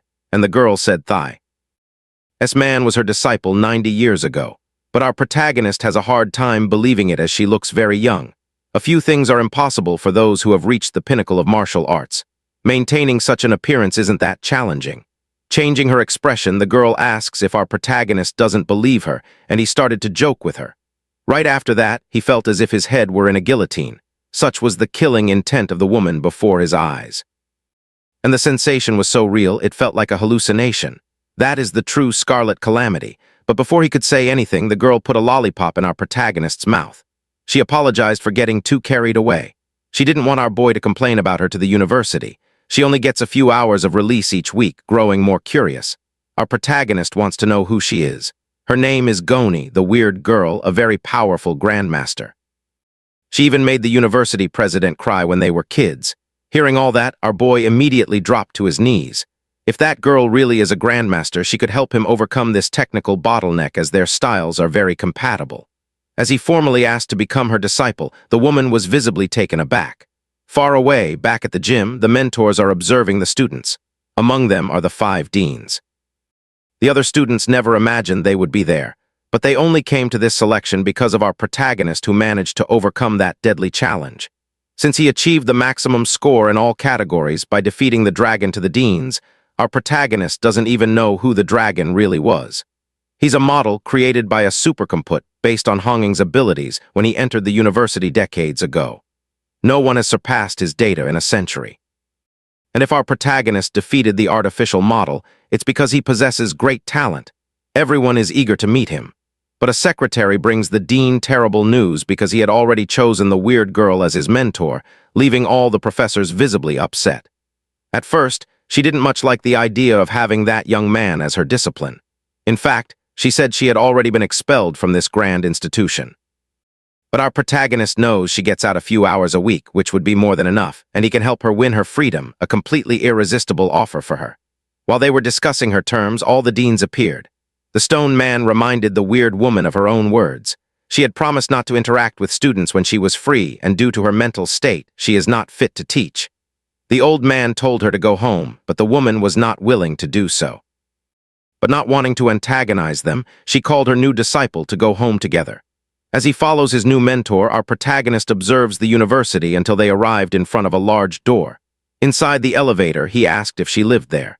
She said yes, and that she had had problems in recent decades accidentally causing incidents, but had recently learned to control herself. Sensing the boy's enthusiasm, the teacher asked if he wasn't afraid. And he finally realized he could be easily overpowered in that place. Curiously, they arrived at a very particular floor. When the elevator door opened, he saw a narrow hallway designed that way because only that teacher ever passes through. There was a countdown happening, and our protagonist wanted to know what caused it. Anxious and in a hurry, the teacher said they needed to get to the other side immediately. If she didn't make it in time, an alarm would sound at the university and everyone would be looking for her. Helping his new mentor, our protagonist hurried to get through as well. On the other side of the door, they were completely isolated from the outside world, and a barrier also appeared in intense energy field. This causes any martial technique in that space to be greatly weakened. The teacher explained that this was her containment housing. To make her stay more pleasant, the apartment was extremely well furnished, spanning 3 full floors. This way she could stay there calmly without thinking of escaping. For someone who was supposed to be in containment, our protagonist thought the apartment was very luxurious. Meanwhile, the news was brought to the university president, but he respected our protagonist's decision. When a true talent appears, their obligation is to help them develop even further, and the president believes the teacher will be useful since she is constantly monitored. They already know that both are inside her quarters. There is still a 5% chance of her losing control, and a 90% chance of our protagonist being severely injured if that happens. The president knows that special class fighters always have a complicated history, and in times of crisis, they are sent to front lines. So our protagonist needs to be prepared because he knows this new generation doesn't have enough time. It's been many decades since the woman last taught someone, and our protagonist believes they are about to start their training session. He asked if she wasn't going to contain her power for this, but the woman had forgotten. As she's stretching, our protagonist says he's ready. But if there's one thing he wants, it's to never feel that sense of impending defeat again. When the match began, the woman came at him with great force. Our protagonist realized she was aiming for his weak spots. Even though he had calculated 5 escape routes, he felt like he was being read like an open book. So he decided to face the problem head-on, summoning his special armor, ready to strike back against his formidable teacher. She was pleased to see her new disciple using his skills to counter the attack. It's just a shame she's much faster than him. With great agility, she managed to get behind him while immobilizing him, applying immense pressure on our boy in the process. His training will definitely be intense. Without his armor, our boy realized the impact was considerable. At least he has the ability to recover. Besides, he realized his teacher wasn't going to hold back in this training. She enjoyed this opportunity, too. It had been a long time since she could use her abilities so freely. Since our boy can't match her strength, he'll use something much more powerful next time, fusing the intense energy of radioactivity with his body. Fortunately, he had managed to perfect the anthropomorphism technique the night before, and the woman realized her disciple's potential was indeed very interesting. So she would show him a powerful technique as well, unleashing a blast of energy from her hands against him. It pierced right through our protagonist's technique, causing a huge explosion in the process, but he was already protected by his metal armor. The teacher's eyes watched this with great attention. The mass of armor simply materialized on his back, but she was breathing calmly as it happened, directing her strike against her opponent, completely disabling our protagonist's mechanical arm. He couldn't understand how his impenetrable defense was completely ignored. The teacher quickly realized her new disciple was hiding inside that structure, proving her detection skills were terrifying, and she was determined to force him out of that metal structure. But as soon as she got close, several defenses emerged from the large armor. It was enough to make her back away. Now our protagonist would use his energy breath against her. Our boy knew he wouldn't be able to overpower her with this move, but he wanted to see how far he could push it. That's when he felt his entire body being restrained by energy chains. He again felt that overwhelming pressure. He knew this feeling all too well. The energy was descending intensely. Our protagonist tried to slow down time with his scarlet ability, gaining precious seconds in that difficult situation. With that, he had the chance to break through this dimension. Using the power of the Scarlet Calamity, our protagonist began to open his eyes very slowly, only to find he was lying on the ground and heard from his teacher that his protection was indeed very tough. Feeling a bit dizzy, he realized he had been forcefully removed from the metal structure, his defense completely bypassed. Since this can't be done at a martial disciple's level, he believed his teacher used a trick, but she said she beat him fair and square, admitting she might have used a bit more force than necessary because being so strong, it's hard for her to control herself. Our boy had a hard time accepting those words. Emotionally, the teacher promised she wouldn't bend the rules next time. She doesn't want her disciple to get angry as she spent decades in isolation. The teacher seemed worried about losing contact with her new disciple, and now her eyes were welling up with tears. Trying to compose herself, she asked if he really wasn't going to leave. But our protagonist had worked so hard to get here and he wasn't going to abandon her. Now the teacher seems highly motivated. It's like she wasn't shaken just moments ago. After that session, she has a sense of her new disciple's strength. He's stronger than average, but still far from her level. When she asked him what he wanted to learn, our protagonist revealed he wants to know advanced techniques like the one that broke through his armor. The teacher said that's hard to teach, but after enough practice, he'll understand how it works because he'll feel like he's holding a thread. No matter the object, there's always an access point, and this thread can be broken. This is the line of rupture. Our boy realized his teacher's technique is very different from the other one who taught him. The first technique he learned was based on strength, while his teachers have the precision of an expert. If he wants to earn this, it will be complicated as it requires a very solid martial arts foundation. Given this, she asked if he knows the difference between a disciple and a martial artist. It's not just about physical improvement. The biggest difference between them is in the mind. A martial artist possesses an inner vision. With it, they can refine their cultivation, seeing their own meridians and energy points. A strong spirit ultimately strengthens the body. Our boy didn't expect this teacher to be so talented at explaining things. It was thanks to her mental fortitude that she was able to become a teacher. Now our protagonist wants to know the difference in advanced techniques. She began to explain that techniques are separated into 4 levels. The first is a Chinese term, then come abyss, silence, and non-breathing. Normal students have access to unranked techniques. They are easy to use. Anyone with a little energy can make use of them. But things are different for the students at that university. Our boy seems interested in the other levels, and now they return to using the Chinese names. The teacher explained that the use of relics is one of these levels, artifacts recovered from other dimensions. At the university, they only have one, and our boy's level, he won't get access to it easily. But that doesn't stop him from learning something of a higher level. Since his teacher has perfected the technique of precise impact with an intense glint in his eyes, our protagonist declared he wants to learn it immediately. So, the teacher said it's time for them to start practicing. Our boy is now scared. He's once again inside that shadowy dimension, feeling his body sink into an oppressive energy, and his teacher appreciated the intensity of that training environment. Meanwhile, at the university, our protagonist friend is living a normal life. And he finally found our boy. Full of news to share, he approached him to find out when it happened. But as he got closer to our protagonist, he felt an intensely hostile aura. It was so intense that the boy immediately drew his ice sword. Only then did our protagonist realize what was happening and apologized, saying it was a reflex. Now his friend is completely in the dark because as he listens to our protagonist's words, he can feel an intimidating energy. 10 hours earlier, our protagonist was in that illusory dimension. Several shadowy creatures were advancing toward him.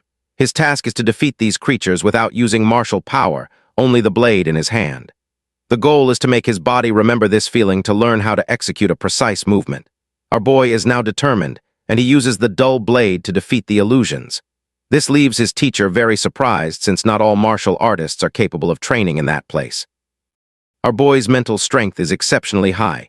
He should have been overwhelmed by the hostile aura, but that didn't happen. Now our protagonist has made it back to his room. That first day was very intense, and that's why this is the best university there is. While he's relaxing, his phone started to ring. It's his fiancée wanting to know what happened on the first day. She also informs him that her mother sent the object our boy had asked for. She'd also sent a big thank you since Leu was helped by our protagonist during a challenge. Our boy offered to go to her room to pick up the package, but the girl thought it best not to bother him and refused, saying she'd send it via drone. She'd also found a mentor who was guiding her development very well. But when asked about his teacher, our boy preferred to stay quiet. The semester proceeded normally. Several student factions emerged as academic life seems to be very interesting, and gradually these groups started to clash. One of these groups is the Dragon Clan, and among them is the most popular freshman in the nation. Almost no one remembers what our protagonist has done so far, as he simply disappeared for the last 3 months. The truth is only we know that he's still training with the eccentric teacher. Right now, she's applying control pressure on our boy's body to refine his martial energy. But our boy isn't enjoying this at all. With his energy sealed to doing these push-ups is incredibly difficult. The pressure from his teacher's energy is almost unbearable. She's also counting every single rep, and right now he's nowhere near the 10,000th. Our protagonist can no longer stand his teacher's taunting comments, but her patience is also running thin, and she started motivating him in a much stricter way, which ended up working because our boy is moving much faster now.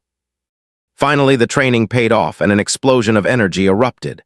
This expelled the impure energy, renewing our protagonist's muscles. He now has completely new fibers, restoring his martial. His shirt disintegrated, showing the great increase in his power and leaving his teacher pleased with his progress. After this session, our boy wants to go back to his room. He's been here for 3 months. A bit emotional, the teacher asked if he would ever return. Our boy assured her he'd be back soon, as he needs to teach his teacher how to play video games. Outside once again and seeing the sunlight, our boy felt happy, even if his inner self dislikes the light. It feels like he's been isolated for a lifetime, and now there's a lot of work to be done.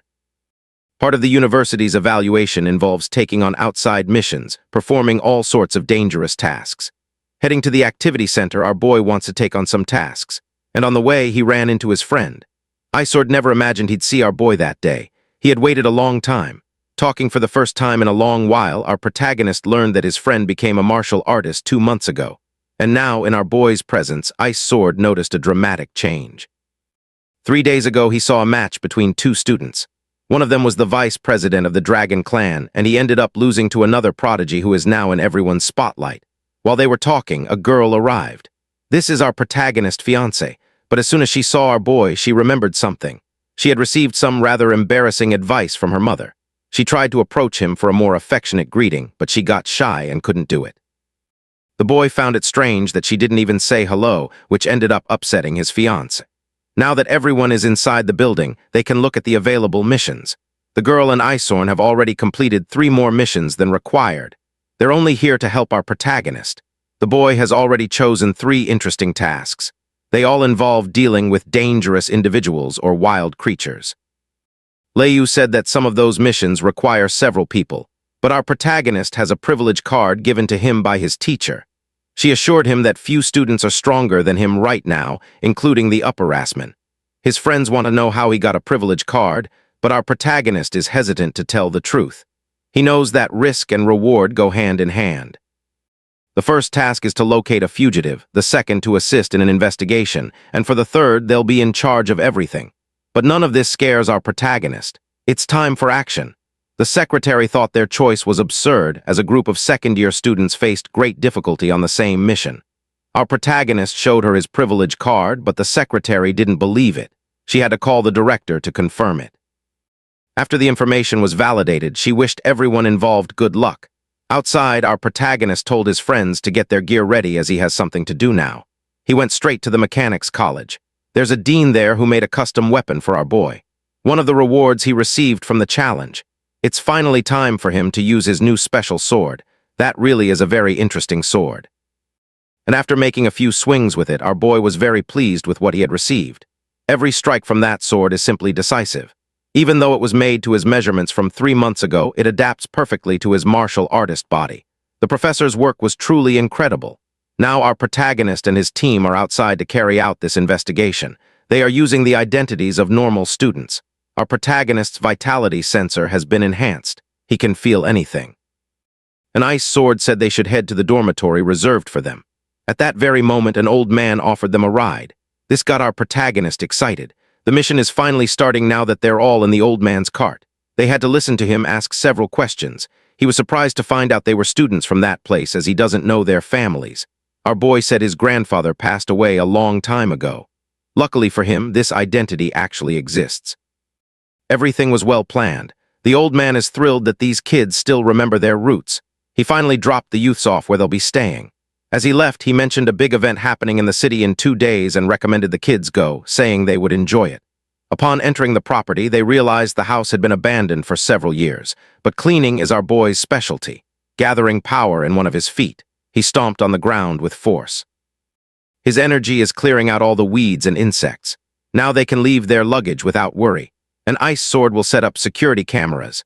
Lou, upon entering one of the rooms, called out to our protagonist. She seems to have found something interesting. There's an altar in the house, but they can't tell what it's for as it wasn't originally there. Our boy noticed this by observing the unworn wood, not to mention the altar was clean. Ice sword has already docked her. On his weapon, guessing someone might have entered this place and is ready to deal with any intruders. Leyu said he shouldn't be careless. It's important to search everywhere, and she noticed that our protagonist was already prepared for a confrontation. After a deep sigh, she realized she was the only one willing to think things through here. It was time to see what was under that mask. The girl moved her hand toward the cloth that hid it. Our protagonist sensed something was wrong there and stopped her from doing it. This only confirmed Ice Sword's suspicions, who was already prepared to face his enemies, unleashing a powerful strike against the shrine. The result was inexplicable to all of them. The statue that was there began to release a very strange liquid. Our protagonist, watching this, became worried, and he summoned the creature that lives within his heart. The creature placed its hands in that strange liquid, which now seems to be behaving like a hostile creature. Faced with this, our protagonist ordered his friend to trap the creature. Leyu, who watched everything up close, is completely terrified as she has no idea what this could be. Our protagonist touched her shoulders with his energy. This freed her from the creature's psychic influence, allowing her to return to normal. The girl felt the wave of terror disappear and her body felt fine. Now remains to be seen what that was. Our protagonist was filled with great enthusiasm. He asked his friends to stay at the house as he was going out to investigate. Elsewhere in that city, there is a temple, and the old man who gave our boys a ride is there to deliver a message. The monk greeted him, saying his boss was waiting inside. The old messenger is now being led by the monk. They came upon a large gate. The monk announced that the messenger has news to report. Meanwhile, they wait for the gate to open, and gradually a sinister presence is noticed by everyone. Inside is an imposing figure who wants to know what the old man has to say, completely taking control of the monk's body. A powerful entity appeared. This made the old man fall to his knees, thinking an immortal being was among them. But at that very moment, a swift attack shot across the hall. It's our protagonist arriving for the showdown and quickly neutralizing the opponent. The scene was chaotic, but he managed to preserve his clothes thanks to his protective field. The old man quickly realized that our protagonist was the young man he had helped. The statues in that place began to move as well. They are all armed with very sharp swords, which surprised our protagonist. Those large weapons are coming towards him, ready to attack, but the blow was completely stopped by the inner creature that protects him, leaving the statues completely terrified. They try to use their hands to attack our boy, who waits patiently for all of them to approach, touching a ring on his hand because it's time to take the action to another level. With that, our protagonist summoned his powerful new sword. With it in his hands, the upcoming scenes were sure to be dynamic. Our hero swung his sword in a wide arc. With that one move, he disabled a large number of the statues. Enraged, they tried to fire lasers from their eyes, but they were far too slow to hit him. Leaping into the air, he readied himself for the final blow. He delivered a precise strike against all of his mechanical foes. Watching the destruction was the old messenger, who was struck by a laser from one of the statues. Now all that was left in the grand hallway was destruction. Our protagonist sensed no life force from the statues, but was surprised to discover they were machines. He wondered how a village like this could have such advanced technology. Surely the answers were on the other side of that great door. Our protagonist sent his inner creature forward to clear the way. The creature struck the gate with tremendous force. When the first blow wasn't enough, it continued its assault until the door finally shattered, clearing a path for our protagonist to enter. He was stunned by the secret chamber. There was an entire complex of rooms underground, and in the first hall, a large Buddhist statue. Our protagonist wondered aloud if his host would keep hiding. Just then, faint footsteps could be heard. A monk appeared before him. He said his religion was peaceful and asked why his temple was being invaded. Young Yui wakes up in a strange world, mocked and considered weak, until a mysterious serum gives her the ability to merge with any monster, transforming her into a potential king of monsters. His journey begins in Ancient High, which is facing an invasion of monsters from hidden realms. To combat this, humanity developed a system that injected animal genes, creating powerful warriors. Now a student named Yagi, Yui inherits a humiliating past, having been ostracized due to her parents' accident. He decides to repair the reputation of the previous owner. During an injection of the genetic modification serum, Yui surprises everyone by awakening not only strength, but also a legendary infinite monster model. Despite his strength, the testing device classifies him as merely a three-stage martial apprentice with an unknown bloodline, leading to ridicule. However, Yui discovers the system's upgrade manual, revealing that new monster models can be obtained by completing quests. He realizes his true potential and the path to becoming the king of monsters. Determined to escape, Yui convinces her teacher to let her study at home for the college entrance exam. He learns that the monster template has absorbed the genetic awakening serum and can strengthen his templates with more serum. Using his student ID, he discovers a vital magnetic field that allows him to sense the aura and bloodline of every warrior around him. This awakens an uncontrollable desire to fight. After purchasing supplies and a new weapon, Yui consumes the potion, increasing her stamina and stats. He then enters the E-level secret realm, the beginning of his journey. He easily defeats the saber-toothed rabbit and then encounters giant demon larvae, and he defeats them with Demora, the awakened demon emperor's bloodline. He discovers that the monster's magical cores are more effective than expensive potions. 3 days later, Yui emerges from the hidden realm with significantly improved stats and a significant amount of magic cores, which she sells for 200,000 credits. 9 days before the college entrance exam, he joins a group of warriors who travel to a D-class secret realm to find a blood jade flower. During the mission, he impresses the team with his strength and keen observations. The team faces an unexpected betrayal when Hood, one of their comrades, attacks Captain Lin. Yui quickly uncovers the motive and the traitor's accomplice, Hu Fang. She confronts Hood, barely fending off his attacks, and defeats him with one blow. Enraged, Hu Fang transforms into a giant bear-like monster. Yui, who has activated the Demon Emperor's bloodline, battles Hu Fang and ultimately defeats him with a powerful energy blast. The martial arts entrance exam begins, with Yui as a participant. He makes a grand entrance, defeating Huang Tong with one kick, and becomes an online sensation, dubbed the One-Punch Superman. He scores 3 wins and, to everyone's surprise, chooses Hado University, the top martial arts university. The authorities were shocked to discover that his strength had increased from level 3 to level 9 in just half a month. Yui faces Luke Xuan, a high-level student with a rare bloodline, in the promotion round. Yui secures another quick victory by crushing Luca's hand and knocking it to the ground. Then he prepares for the next stage of the tournament. The semifinals begin with Yui facing off against Liu Qingsu, a martial genius known for mastering 2 royal martial arts and possessing a powerful bloodline. Yui releases a dense cloud of steam, trying to gain the upper hand. Liu Qingsu activates the bloodline, summons the ethereal bird, and unlocks the mysterious Hanuan jade finger art. Yui counters with an atomic blast fist, and the 2 techniques collide with a huge explosion. Injured and exhausted, Liu Qingsu encounters Yui, who has transformed into a terrifying form with dark armor and crackling blue lightning. He uses Liu Qingsu's feather-twisting technique to unleash a massive energy blast, the Godzilla breath, that causes chaos in the arena. The Hawaiian mayor, the King of Anqing, intervenes and creates a golden barrier to protect the audience. Despite his injuries, Liu Qingsu, driven by the hopes of his family, refuses to surrender. However, Yui insists on fighting seriously and ends up punching him in the face for a genuine response. Enraged, he reveals his full magical beast form, transforming into a being of mystical flames, and declares that he will defeat him. Yui, now in full fighting form, challenges Liu Qingsu. They exchange devastating blows, their powers clashing in a magnificent display of purple and blue light. Realizing the uncontrolled power, the mayor activates a massive energy barrier, a neat divine wall to protect the city. Liu Qingsu, severely injured and exhausted, collapses. Yui heals him, advises him to focus, and admits that he is the strongest opponent she has ever faced. He wins the semi-final, promising Liu Qingsu a clean fight next time. In the final match, Yui faces the favorite Chuzayo, known as Apex. Chuzayo wields a large sword made of ice dragon blood and pure ice energy, but Yui effortlessly deflects his attacks. Realizing the huge gap in his strength, Chuzayo surrenders. Yui is declared the grand winner, celebrated as the strongest student in ancient history. He thanks his teacher and the principal who offered him a $2 million scholarship. He also receives a system notification, congratulating him and rewarding him with a random model abily. Tai.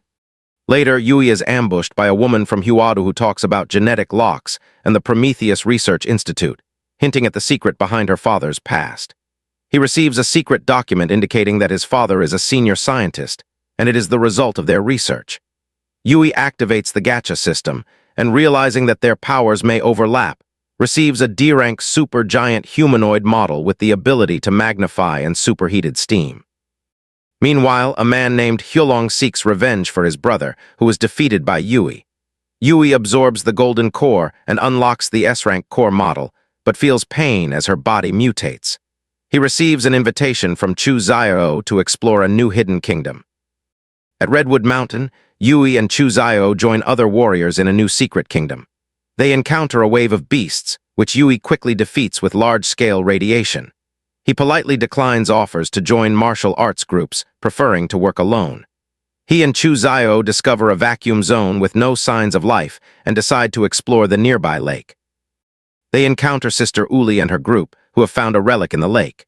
Yui proposes dividing the spoils based on contribution. They enter an underwater cave and find ancient ruins. Yui senses something is wrong and realizes that they are in the lair of a phantom demon vine, a second-level royal rank beast. The 8th-level warrior who was chasing Yui also falls into the trap. Yui activates her giant model, breaking through the cave wall, creating an escape route. He defeats a level 8 fighter using his atomic fist. 3 days later, Yui and Chuzayo emerge from the hidden kingdom, which has transformed into a bustling small town. Yui sells her loot for over 270 million, then sells the spiritual medicines to Liushin, the owner of Pingan Pharmacy, for an impressive 700 million. Realizing that money alone cannot satisfy his model's demands, he decides to focus on martial arts. He visits the old school principal who arranged for the Liu family to learn secret martial arts. With his mother's permission, Liu Qingsu takes him to the family's martial arts pavilion.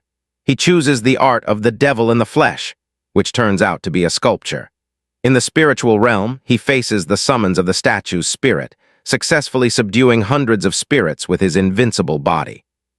He receives the inheritance and impresses Liu Qingsu's mother with his quick mastery of the technique. He refuses to learn the other 2 martial arts, claiming to be tired. Yui eats the golden core of the demonic grape, unlocking the S-rank core model and causing a painful mutation. Demora learns that she has a chance to transform into the Star Universe. Suddenly, a woman in a futuristic battle suit enters his dormitory and threatens him. Outside, the police are fighting a powerful enemy. Woman Yao Yimi and her partner escape from a sewage well. Yui confronts them and reveals that she can sense nuclear radiation from his body. He unleashes his demon in the flesh technique, turning the person upside down. The man transforms into an iron-crowned rhinoceros, but Yui activates her ultra-giant form, attacking with blue energy tentacles and skull-shaped orbs. The woman tries to attack the giant's face with molecular threads, but Yui responds with an energy beam and destroys everything. He then removes the golden gene from the injured man until the police arrive. Yui, now a person of interest, moves into a hotel. Meanwhile, in the secret kingdom of Swan Lake, a group of demonic monsters led by a 5th-level sovereign monster is invading. Anqing City receives a warning of an approaching monster tide. Mayor Guangqing is faced with a desperate situation with no reinforcements. Chu Zio and his friend decide to stay and fight. Liu Qingsu wants to join the defense forces, but his mother, Qinlin, fears for his life.